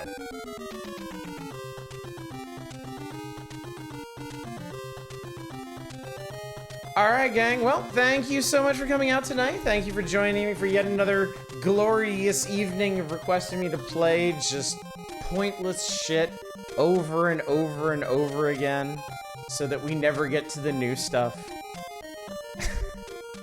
It's always an experience. It's always a good time. Thank you. Thank you so much. Thank you for enjoying this with me. Thank you for hanging out while we played games and complained about them bitterly.